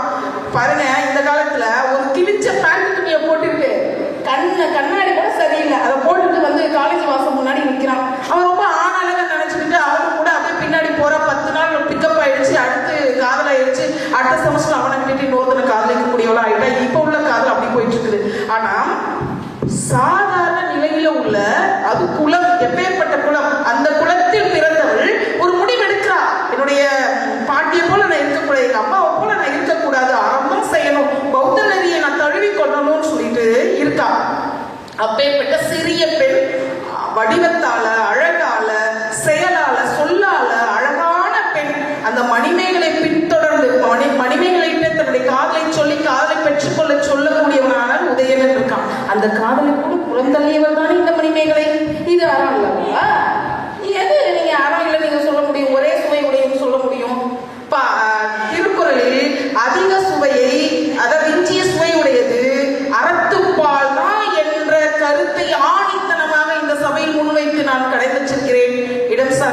நன்றி, வணக்கம். மணிமேகலையிலேருந்து நிறைய திருக்குறள் படி வர்றதை எடுத்து அவங்க சொன்னாங்க, தொடர்பாக தான் சொன்னாங்க, ஒன்றும் தப்பு இல்லை. அதுக்கெல்லாம் பதில் சொல்வதற்கு மைதிலி தயாளன் அன்போடு கேட்கிறோம். தாய்க்கும் தமிழுக்கும் முதல் வணக்கம். எமது பேராசான் பாட்டரசர் ஐயா அவர்களுக்கும் மதிப்பிற்குரிய நடுவர் அவர்களுக்கும் அவை சார்ந்த அத்துணை பேர்களுக்கும் இனிய மாலை வணக்கத்தை தெரிவித்துக் கொள்கின்றேன். பட்டிமன்றத்தோட தலைப்பு என்னன்னா, திருக்குறள்ல விஞ்சிய சுவை உடையது இன்பமா அறமா அப்படின்னு தான் கேட்டிருக்காங்க. அறம் அப்படிங்கிறதுல மாற்று கருத்து எதுவும் இல்லை அப்படின்னாலும் அறத்தோட செல்றது எதுக்கு? ஒருத்தர் ஒரு ஒழுக்க நெறியை கடைபிடிக்கிறாங்கன்னா அதுலயும் இன்பம் இருக்கு. இப்ப ஒரு திருக்குறள்ல காமத்துப்பால் அப்படின்னு சொல்றாங்க, அதுல காதல் மட்டும்தான் இருக்கு அப்படின்னு சொல்றதே ரொம்ப தப்பு. காதல்ங்கிறது எல்லா விஷயத்திலையும் இருக்கு. இப்ப ஒரு குழந்தை இருக்கு, அந்த குழந்தை சிரிக்கிறத பார்த்தா அந்த தாய்க்கு வர்ற ஒரு சந்தோஷம், அதுக்கு பேரு இன்பம் தான். ஒரு தந்தை இருக்காங்க, அவங்க படுத்த படுக்கையா போயிட்டாங்க, அவங்க பையன் பார்க்கும் போது ஏதோ ஒரு வார்த்தை தட்டி தட்டி பேசுறாங்க. அப்ப அந்த பையனுக்கு பார்க்கும்போது கண்ணுல தண்ணி வந்துடுது. அதுக்கு பேர் என்னங்கய்யா? இன்பம் தான். ஏன்னா வாழ்க்கையில அவங்க அப்பா எவ்வளவோ பேசியிருப்பாங்க, அந்த பையன் எவ்வளவோ கேட்டிருப்பாங்க. இருந்தாலும் தளர்ந்து போன காலத்துல வார்த்தை தடுமாறி ஒரே ஒரு வார்த்தை சொல்றாங்க இல்லையா, அந்த சந்தோஷத்தை பார்க்கறது ஒரு இன்பம் தான். அதே மாதிரி உறவுகள்லாம் மனசு சங்கடப்படுத்தி, சுற்றி இருக்கிறவங்க எல்லாம் சங்கடப்படுத்தி ஒரு நண்பன் கிட்ட போய் உட்கார்ந்து அவன் தர்ற ஆறுதல் இருக்கு இல்லையா, அதுக்கு பேர் என்னங்கய்யா? இன்பம் தான். அதனால சரிங்க, இன்பம்ங்கிறது வாழ்க்கையில நிறைய விஷயத்துல இருக்கு. இயற்கை அமைதியா இருக்கணும், குடும்பத்துல அமைதி இருக்கணும், உலகத்துல அமைதி இருக்கணும். இந்த எல்லா அமைதியும் இருந்தாதான் நீங்க அறத்தோட நடந்தா கூட அதுல வர இன்பத்தை அனுபவிக்க முடியும். இதுல என்னன்னா, அறத்துப்பால்லையும் திருவள்ளுவர் இன்பத்தை பத்தி சொல்லியிருக்காரு. அறத்தினூடு ஆக்கம் அதிகமும் மற்றதும் இன்றே எனினும் பெறின் அப்படின்னு சொல்லியிருக்காரு. இது அறத்துப்பால்ல வர குறள். இதே மாதிரி பொருட்பால்லையும் சொல்லியிருக்காரு. அழிவதும் ஆவதும் ஆகி வழிபயக்கும் ஊதியமும் சூழ்ந்து செயல் அப்படின்னு சொல்லியிருக்காரு. திருவள்ளுவர் சொல்லி இருக்கிறதுல விஞ்சி இருக்கிறது அறமா இருக்கலாம், பொருளா இருக்கலாம். ஆனா ஒரு அறம் இருந்தா அந்த வாழ்க்கையை நடத்தலாம், ஒரு பொருள் இருந்தா அந்த வாழ்க்கையை வாழலாம். ஆனால் இன்பம் இருந்தா மட்டும்தான் வாழ்க்கையை உணரலாம். அது நீங்க சொன்னீங்க கடைசியா வச்சிருக்காங்க அப்படின்னு சொல்லிட்டு, கடைசியா திருவள்ளுவர் வச்சதுக்கான சாட்சி எதுவும் இல்லை. அது ஐயா சொன்ன மாதிரி நம்ம நம்புறோம். அறத்துப்பால், பொருட்பால், காமத்துப்பால் அப்படின்னு நம்புறோம். அப்படியே நீங்க சொன்ன மாதிரி அது கடைசியா வச்சிருந்தா கூட கடைசியா இருக்கிறது தான் வாழ்க்கையில மிக சுவாரஸ்யமானது, உண்மையானது, ரசிக்க முடியறது அப்படின்னு சொல்லணும். உதாரணம் என்னன்னா, இந்த நிகழ்ச்சியில இந்த பட்டிமன்றம் எப்ப நடக்குது? கடைசியா எல்லாரும் மனசாட்சியை தொட்டு சொல்லணும். என்னன்னா, கவிதை வாசிக்கதான் ரொம்ப கஷ்டப்படணும். பட்டிமன்றம் ஏதோ ஒரு நோட்ஸ் எடுத்து பேசிடலாம். ஆனா மக்கள் விரும்பக்கூடியது கவியரங்கத்தை விட பட்டிமன்றம் தான். வர வர வர வர கவியரங்கம் குறைஞ்சுக்கிட்டே போகுது, மக்களால் ரசிக்கப்படுறது குறைஞ்சுக்கிட்டே போகுது. இதுல பட்டிமன்றம் தான் அதிகமா ரசிக்க முடியுது, அதிகமா மக்களால விரும்ப முடியுது. அதனாலதான் ஐயா அவர்கள் இந்த பட்டிமன்றத்தை இந்த நிகழ்வோட கடைசியில வச்சிருக்காங்க. கடைசியில வச்சதுனால இதுக்கு மதிப்பு குறையும் அப்படின்னு எந்த அர்த்தமும் இல்லை. ஏன்னா உட்கார்ந்து இருக்கிறது 10 பேரை தானே தவிர இந்த நிகழ்வை லைவ் ப்ரோக்ராம் போயிட்டு இருக்கு, உலகம் ஃபுல்லா இதை பார்த்துட்டு இருக்காங்கன்னு நம்பிதானே இவ்வளோ கருத்துக்களை இந்த மேடையில ரொம்ப அழகா பேசினாங்க. எதிரணிலையும் அதுலயும் ஒரு இன்பம் இருக்கு இல்லையா? நீங்க என்னதான் ஒரு அறம்னு பேசுனீங்கன்னாலும் நீங்க எதிர்பார்க்கறதும் நடுவர் கொடுக்கக்கூடிய அந்த தீர்ப்புல இருக்கிற ஒரு இன்பம் தானே எதிர்பார்க்கறீங்க. அதனால திருவள்ளுவர் எந்த திருக்குறளை எடுத்துக்கிட்டீங்கன்னாலும், அறத்தை சொன்னாலும், பொருட்பால்ல இருந்தாலும், இன்பத்துப்பால்ல இருந்தாலும் அது எல்லாமே இன்பத்துல தான் முடியும். நம்ம வாழ்க்கையும் எல்லா ஒரு நகர்வு அத்தனையுமே அந்த இன்பத்துல போய் தான் முடியுது அப்படின்னு சொல்லி வாய்ப்புக்கு நன்றி கூறி விடைபெறுகிறேன். நன்றி, வணக்கம். இன்பம் இல்லாம ஒண்ணும் இல்லை. அது கடைசியில் இருந்தாலும் சரிதான், முதல்ல இருந்தாலும் சரிதான். கடைசியில் இருக்கிறது இன்பத்தோட முடியணுங்கிறதுக்காக தான் பட்டிமன்றத்தையே கடைசியில் வச்சிருக்காங்க, நிறைவா வச்சிருக்கிறார் பாரதிதாசன். இல்லைன்னா இது முதல்ல வச்சிருக்க மாட்டாரா? முதல்ல வச்சுருந்தா காலையிலே இந்த அளவுக்கு வந்துடணும். இந்த நம்பர் இந்த மாதிரி ஆயிருக்கும். நல்ல வேலையா காலையில கொஞ்சம் கூட இருந்துச்சு. என்ன அவர் பார்த்தார், இந்த நேரத்தில் பட்டிமன்றத்தை வைக்கக்கூடாது, நம்ம கவியரங்கத்தை வச்சு நடத்திக்கலாம்னு சொல்லிட்டு அவரு திட்டம் போட்டிருக்காரு. ஒரு 20 பேர் இருக்கிற போது வச்சுக்குவோம், 10 பேராக வர போது இவங்ககிட்ட விட்டுருவோம் அப்படின்ட்டு விட்டுட்டாரு நம்மகிட்ட. பட்டிமன்றத்தை இன்னைக்கு ஆனால் கேட்குறவங்க குறைச்சலா இருந்தாலும் அருமையா பேசணும். எல்லாருமே நல்லா பேசுறாங்க. 6 பேருமே அவரவர் கருத்தை இப்போ அவங்க சொன்னது மாதிரி நம்ம துணைவேந்தர் ஐயா சொன்னாங்க பாருங்க, எதுக்க குறைச்சலா இருக்கிறாங்களேன்னு நினைக்காதீங்க. இது பூராவும் பதிவாகுது. அது எப்படி போய் சேரும்னு சொன்னா 1,00,000 பேருக்கு முன்னால நம்ம பேசுன மாதிரி போகும். அது மாதிரி போயிட்டு இருக்கு. அதனால கவலைப்படவே வேண்டியதில்லை. இப்ப என்ன கேள்வி? திருக்குறளில் மிகுந்த சுவை உடையது அறமா இன்பம்? திருக்குறளுக்கு என்ன பேரு? திருக்குறள். ஆனா திருக்குறளை புறநானூறு எப்படி சொல்லுது? ஒருவன் செய்தி கொன்றோர்க்கு உய்தி இன்றன அறம்பாடிற்றே ஆயிழை கணவ. அறம்பாடிற்றே ஆயிழை கணவ. இப்ப என்ன அது? இந்த திருக்குறளுக்கு பேரே அறம்னு சொல்ற. திருக்குறள் சொல்லிருச்சுன்னு சொல்லல, அறம் சொல்லிருக்கேங்கிற. யாரு? என்னன்றி கொன்றாருக்கும் ஓய்வுண்டாம் ஓய்வில்லை, செய்நன்றி கொன்ற மகனுக்குங்கிற குறளை எடுத்து சொல்லி அப்படி சொல்றாரு. ஆகையினால உலகம் பூராவும் நம்முடைய தமிழர்கள் அனைவரும் திருக்குறளை அறநூல் என்று கருதுகிறார். ஆனா திருவள்ளுவர் என்ன பண்றார்? அதுல இன்பத்து பாலை கொண்டு வந்து அழகா வைக்கிறார். ஒரு தடவை நாங்க பெங்களூர்ல ஒரு பட்டிமன்றத்துக்காக போயிருந்தோம், ஒரு கல்லூரியில. அந்த கல்லூரி பையன் என்கிட்ட ஒரு கேள்வி கேட்டான். அவன் என்ன கேட்கிறான்?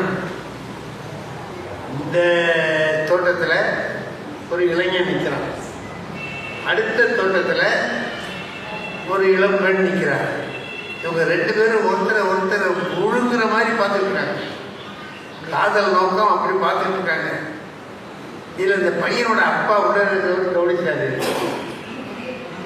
டேய், அங்க என்னடா பண்ணிட்டு இருக்கிறேன்னு சத்தம் போடுறாரு.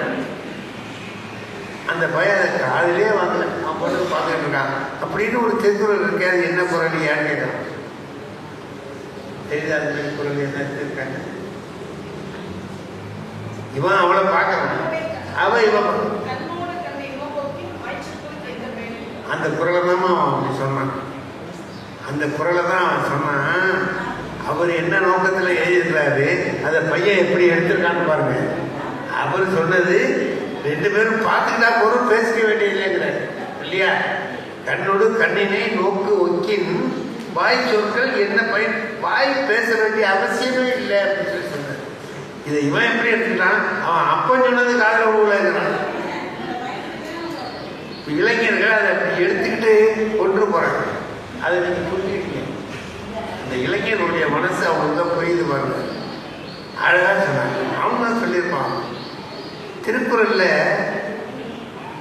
எல்லா குறளுமே சுவை உடையது. ஒன்னொன்னுலயும் ஒவ்வொரு சுவை இருக்கும், ஒவ்வொன்றுலயும் சுவை இருக்கும். அது அறத்துப்பாரா? அதாவது அறத்தாறு இது வேண வேண்டாம், சிவிகை பொறுத்தாரோடு பொறுத்தானே குறள் இருக்குல்ல. இது என்ன? இது அரண் வலியுறுத்தல்ல வரக்கூடிய ஒரு குறள் தான் இது. அறத்தாறு இது என வேண்டாம், சிவிகை பொறுத்தானோடு ஊர்ந்தானே. ஒருத்தன் பல்லக்கில் உட்காந்துட்டு போறான், ஒருத்தன் தூக்கிட்டு போறான். இவன் 2 பேரும் அவன் செய்த அறத்தின் பயனை இப்படி அனுபவிக்கிறான் அப்படின்னு சொல்லாதே. அறத்தாறு இது என வேண்டாம் சொல்லாதே. சில பேர் என்ன சொல்றாங்க, அதையே மாற்றி இதுதான் அறப்பயன்னு சொல்லி சொல்றாங்க. ஒருவருடைய பொருளையே அப்படி மாற்றி சொல்றவங்களும் இருக்காங்க. ஆனா திருவள்ளுவர் அந்த குரல்ல 2 பேரை காமிச்சு ஒரு உதாரணத்தை காமிச்சு சொல்றாரு. நீங்க சொல்றீங்கல்லம்மா, நீங்க ஒண்ணு சொன்னீங்க, என்னன்னா கட்டளை போடுறது, இதை செய் அப்படிங்கிறது அறம், இதை செய்யாதே அப்படிங்கிறது அறம்னு திருவள்ளுவர் சொல்றார். அப்படி சொல்றதுக்கு பயந்துகிட்டு செய்யறதுக்கு பேரு அறம் இல்லை. குரல்லையே அச்சமே கீழ்களது ஆசாரம், எச்சம் அவா உண்டே உண்டாம் சிறிது. பயந்துகிட்டு நன்மை செய்யறவன் கீழ்மகனா இருப்பாங்கிற. நல்லவன் பயந்துகிட்டு நல்லது செய்ய மாட்டான். நல்லது செய்யணுங்கிறதுக்காக செய்யணும். நல்லது செய்யணும்னு நினைச்சு செய்யணுமே தவிர செய்யாட்டினா நரகத்துக்கு போகணும். ஒருத்தன் கேட்கிறான், பால்ல தண்ணி ஊற்றிக்கிறீடா, இப்படிலாம் ஊற்றினா நரகத்துக்கு போகணும். போனா என்னன்னா, போனா அந்த நரக்கண்ணில் ஊசி ஏற்றுவான், போட்டு நெருப்பை போட்டு கொளுத்தி இது பண்ணுவான். அப்படி இப்படின்னா அதில் உள்ளதெல்லாம் சொன்னான். சரி, தண்ணி ஊற்றாம விட்டா சொர்க்கத்துக்கு போகலான்டா. இந்த இந்த ஒரு வாய்க்கால்ல தேனா ஓடும், அந்த பக்கத்து வாய்க்கால்ல பாலா ஓடும். தங்கத்துக்கு என்ன அங்கே வச்சிருப்பான், எடுத்து 2ஐயும் கலந்து வேணாலும் குடிக்கலாம், தனித்தனியாக வேணாலும் குடிக்கலாம். ரம்பை ஊர்வசியெல்லாம் வந்து ஆடி ஒன்று அழைச்சிருப்போம். அப்படி இப்படி சொல்லுவாங்க. நீ எங்கே போகணுன்னு ஆசைப்படுறேன்? தண்ணி ஊற்றாம பாலை நிறுத்தினா சொர்க்கத்துக்கு போகலாம். ரம்பை ஊர்வசியெல்லாம் நீ தண்ணி ஊற்றி எனக்கு கொடுக்குற மாதிரி கொடுத்த நரகத்துக்கு போவ, நெருப்பை போட்டு எரிப்பான். இல்லை நீ கட்டு ஒன்று வந்து கருவாடு சொல்கிற மாதிரி சுடுவான். எங்கே போகணுன்னு ஆசைப்படுறேன். அதுக்கு அவன் சொன்னான், எங்கே வியாபாரம் நல்லா நடக்குமோ அங்கே போக வேண்டியதாங்க அப்படின்ட்டான். இங்கே இதுக்கு அதுக்குன்னு இல்லை, எங்கே வியாபாரம் நல்லா நடக்குன்னு பார்த்து போக அப்படின்ட்டான். அந்த மாதிரி நீங்கள் இது என்ன சொல்ற, கீழ்மகன் என்ன செய்வானா, அச்சப்பட்டு கொண்டு நல்லது செய்வான். மனிதனை ஆட்டி படைக்கிறத எதுன்னு பார்த்தீங்கன்னா, ஒன்று அச்சம், இன்னொன்று ஆசை. இந்த அச்சத்தினால நம்ம வந்து சிங்கப்பூருக்கு போயிட்டு வரும்போது சாக்லேட் வாங்கினேன். அந்த தாளை நான் பையிலே வச்சுட்டேன். கீழே போட்டால் $100 ஃபைன் பண்ணுவான். அங்கேயே வச்சுக்கிட்டேன். சென்னை ஏர்போர்ட்டுக்கு வந்தேன், கீழே எடுத்து போட்டுக்கிட்டேன். ஏன் தெரியுமா, அங்கே அது பயம், $100 ஃபைன் பண்ணுவானே அப்படின்னு நினைச்சு வந்தேன். இங்கே ஒன்றும் செய்ய மாட்டோம்னா தூக்கி போட்டேன். அச்சமே கீழ்களது ஆசாரம், எச்சம் அவா உண்டே உண்டாம் செய்யுது. கொஞ்சம் ஆசைப்பட்டுக்கிட்டு சில பேர் செய்வாங்க. ஆசைப்பட்டுக்கிட்டோ பயந்து கொண்டோ நல்லது செய்யக்கூடாது. நல்லது செய்யணும்னு நினைச்சு நல்லது செய்வது நல்லது, கெட்டது செய்வது கெட்டது அப்படின்னு உணர்ந்து செய்யணுமே தவிர இது செஞ்சா இது கிடைக்கும் அதுக்கு ஆசைப்பட்டு செய்யறான் பாருங்க, அது வாழ்க்கை இல்லை. இந்த கட்சியில ஏன் இருக்கிறேன்னு எங்க ஊர்ல கேட்டா ஏதாவது பதவி கிடைக்கும் அதுக்காக. அதல்ல, அப்ப அவனுக்கு அந்த கட்சியில கொள்கையில உனக்குல ஈடுபாடு இல்லைன்னு அர்த்தம். ஏதாவது கிடைக்காதான்னு நம்பிட்டு போறான்னு அர்த்தம். போகாதேங்கிறார் திருவள்ளுவர். அதனால நீங்க சொன்னீங்களே பயந்துட்டு செய்வான், பயந்துட்டு செய்யக்கூடாதுன்னு சொல்றாரு திருவள்ளுவர். ஆகையினால இதுல 2ல எது சுவை அதிகமா இருக்குன்னு பாத்தீங்கன்னா, எல்லாத்துலயும் சுவை அதிகமா இருக்கு. அதுலயும் இன்பத்து பால்ல சுவை ரொம்ப அதிகமா இருக்கு. அற்புதமான சுவைகள்லாம் இருக்கு இன்பத்து பால்ல. ஒரு ஒரு குரலுமே கற்பனையை தூண்டக்கூடியதா இருக்கும். அனைத்துக்கோள் ஆய்மயில் கொண்டோ யாரோ ஒருத்தி போறா ஏங்குதரா என் நெஞ்சு அப்படின்னா ஒருத்திய பார்த்த உடனே அவன் மனசுல என்னென்ன மாதிரி எண்ணங்கள்லாம் உண்டாகுது அப்படிங்கிறத எடுத்து சொல்லக்கூடிய திருக்குறள். திருக்குறள்ல ஒவ்வொரு குறளுமே அழகு. நீங்க சொன்னீங்களே, பெருமணியில் பாவாய் நீ போதாய், யாம் வீடும் திருநுதற்கு இல்லை இடம். உட்காந்துருக்கான் மனைவி ஒரு சுவைக்காக சொல்றது தானே, காப்பி சுவைக்காக இல்லை. அவன் சுட்டுடு குடிக்கிறது அவர் அங்கே இருக்கிற மாதிரி. அப்படி பார்த்தாக்கா சில பேருக்கு என்ன பண்ணுவான், நீ நல்லா சூடாக கொடு, என் மாமியாரை நெஞ்சில் வச்சிருக்க ஊத்து காவல் சொல்லலாம்னு சொல்லிட்டு அப்படி நினைக்க முடியாது. என்னன்னா, ஆனால் நீங்க இந்த இன்பத்து பாலாக இருக்கட்டும், பொருட்பாலாக இருக்கட்டும், அறத்துப்பாலாக இருக்கட்டும், எதாக இருந்தாலும் அறம் இல்லாத இல்வாழ்க்கை பயனற்றது, அறம் இல்லாத பொருள் சேர்ப்பது பயனற்றது. அறம் அவ்வளவு அறம்னு தனியா இல்லை, பொருள் சேர்க்கத்துல அறம் இருக்கு, குடும்ப குடும்பத்துல வாழ்க்கை நடத்துறதுல அறம் இருக்கு. துறவியா போயிட்டியா, அதுக்கு அறம் இருக்கு. எல்லாவற்றுக்கும் அறம் இருக்கு. என்ன பண்றான், 2 சாமியார் போறான், குருசாமியும் சிஷ்ய சாமி 2 பேரும் போறான். ஆத்துல இறங்கி அக்கறைக்கு போகணும். உடனே ஒருத்தர் இல்லை. இது பரமஹம்சர் சொல்ற கதை.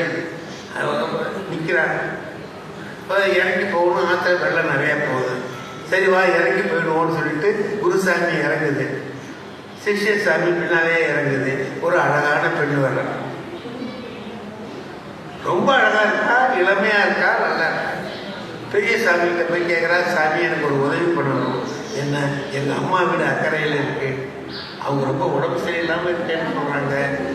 நான் இறங்கி போயிடுவேன், ஆற்றுல நிறைய போகுது, வெள்ளம் போகுது, என்னை கொஞ்சம் கையை பிடிச்சி அக்கறையில் கொண்டு விட்டுறீங்களான்னு. இதுக்கு என்ன சாமி சொல்லணும்? மாட்டேங்கலாம், இல்லை அழைச்சிட்டு போகலாம், 2ல ஒன்று செய்யலாம். சாமி என்ன பண்ணுது, உனக்கு அறிவு இருக்கா, மானம் கிட்டவளாடி, ஒரு துறவிகிட்ட போய் இப்படி கேட்கிறமேன்னு அறிவில்லை உனக்கு?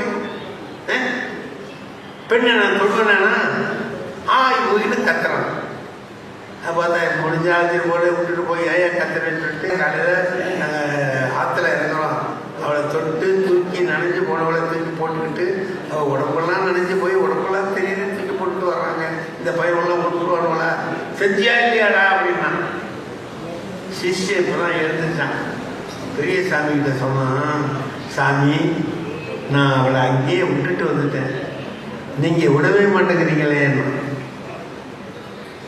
திருவள்ளுவர் அதை சொல்ற, மனத்துக்கண் மாசு இல்லைனாலும் அனைத்து தொட்டது தப்பில்லை, தூக்கி போட்டுட்டு வந்தது தப்பில்லை, அவன் மனசுல களங்கம் இல்லை, எதையும் செஞ்சான்.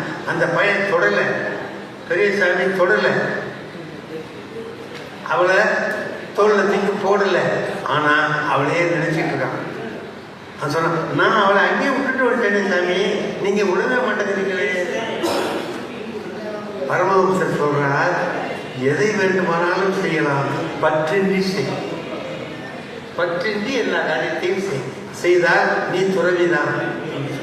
ஆகையினால திருவள்ளுவர் எல்லா இடத்திலையும் ஒரு கணவன் மனைவி சேர்த்து வாடுகிற பொழுதும் அதிலே ஒரு அறம் இருக்க வேண்டும், அந்த அறநெறி அதில் இருக்க வேண்டும். அவர்கள் வாழ்கிற வாழ்க்கையிலே இன்பத்தை அனுபவிக்கலாம், அறநெறியோடு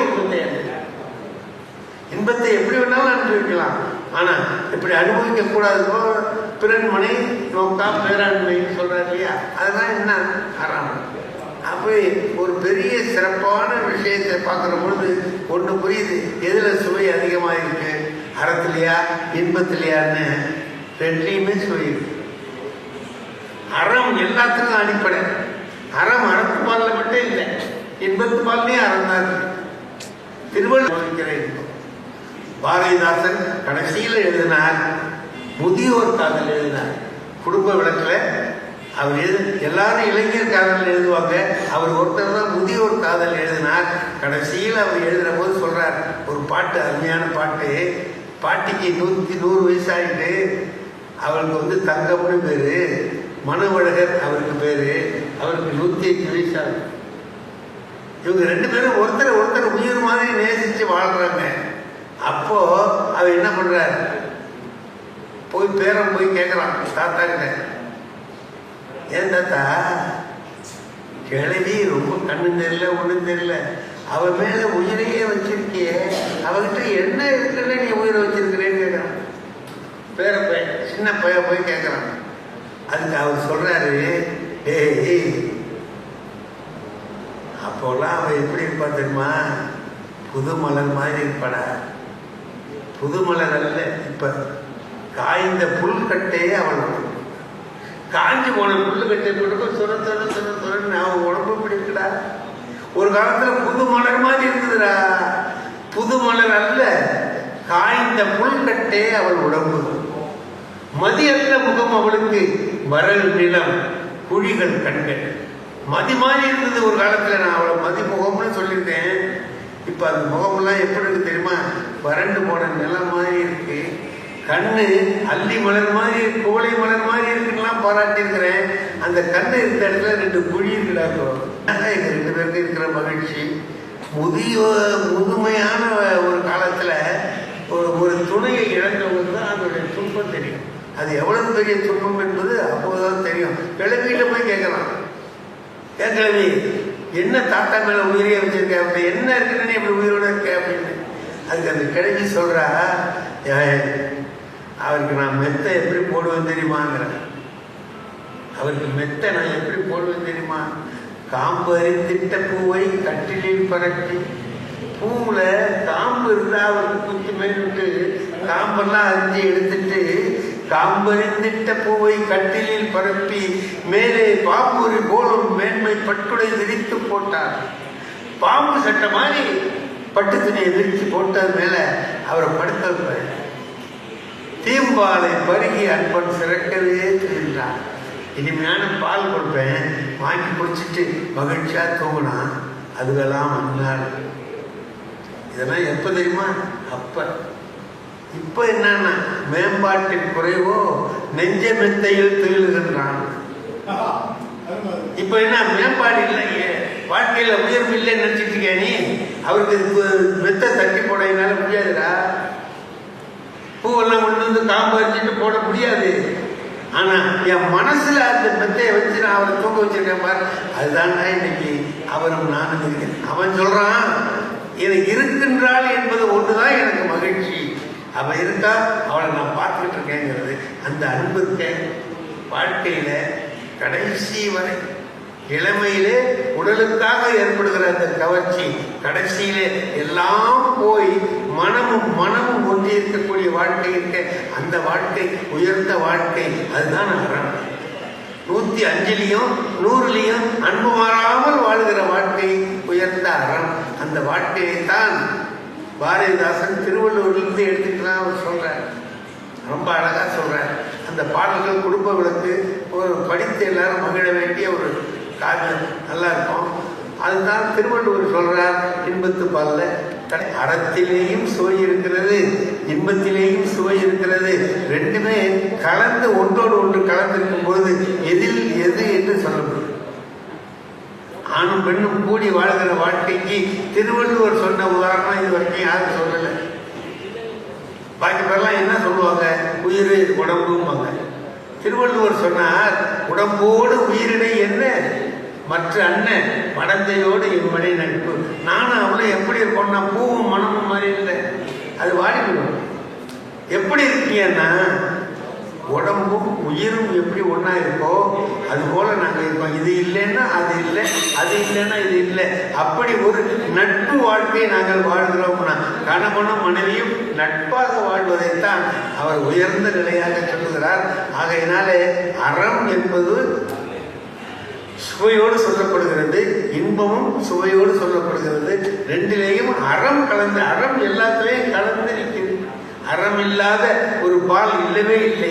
ஆகையினாலே எல்லாவற்றிலும் அறம் கலந்து இன்பத்தை தந்து சுவையாக ஆக்குகிறது. ஆகையினாலே இதுதான் உயர்ந்தது, அது தாழ்ந்தது என்று சொல்வதற்கு எதுவும் இல்லை என்பதை சொல்லி இனிய பட்டிமன்றத்தை அருமையாக ஏற்பாடு செய்து நடத்திய பாவலர் பயிலரங்கம் வைத்திருக்கிறார்களே, அவர்கள் எல்லாருக்கும் என்னுடைய உளமார்ந்த நன்றியை வணக்கத்தை சொல்லி விடைபெறுகிறேன். நன்றி, வணக்கம்.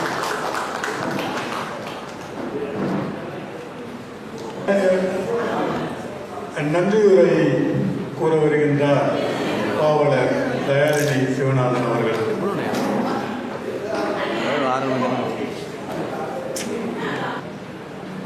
பாட்டரசர் ஐயாவை முதற்கண் பணிந்து இலக்கிய விழாவினை சிறப்பித்துக் கொண்டிருக்கும் அனைத்து தமிழாளர்களுக்கும் இந்த வேளையிலே இருகரம் கூப்பி வணக்கத்தை தெரிவித்துக் கொள்கிறேன். நன்றி மறப்பது நன்றன்று என்ற வள்ளுவர் வாக்கிற்கிணங்க நன்றி கூறுவது எமது தலையாய கடமையாகும். அந்த வகையிலே மாபெரும் இலக்கிய விழாவினை எமது தாய் நாட்டில் நடாத்தி தமிழுக்கு அழகு சேர்த்த நிகழ்வின் தலைவரும் தமிழ் திலகம் பாவலர் பயிலரங்க தலைவருமான பாட்டரசர் ஐயாவுக்கு நன்றி. அடுத்து சிறப்பு விருந்தினராக வருகை தந்து சிறப்பித்த மாண்புமிகு சிவக்கொழுந்து ஸ்ரீ சத்குணராசா துணைவேந்தர் யாழ்ப்பாணம் அவர்களுக்கும் நன்றி கூறுவதில் மகிழ்வடைகின்றோம். அடுத்து சிறப்பு விருந்தினராக வருகை தந்திருக்கும் திரு மிகு கவியப் பெருமாள் மேனாள் இயக்குனர் புதுவை கலைப்பண்பாட்டுத்துறை அவர்களுக்கும் மனமார்ந்த நன்றியை தெரிவித்துக் கொள்கின்றோம்.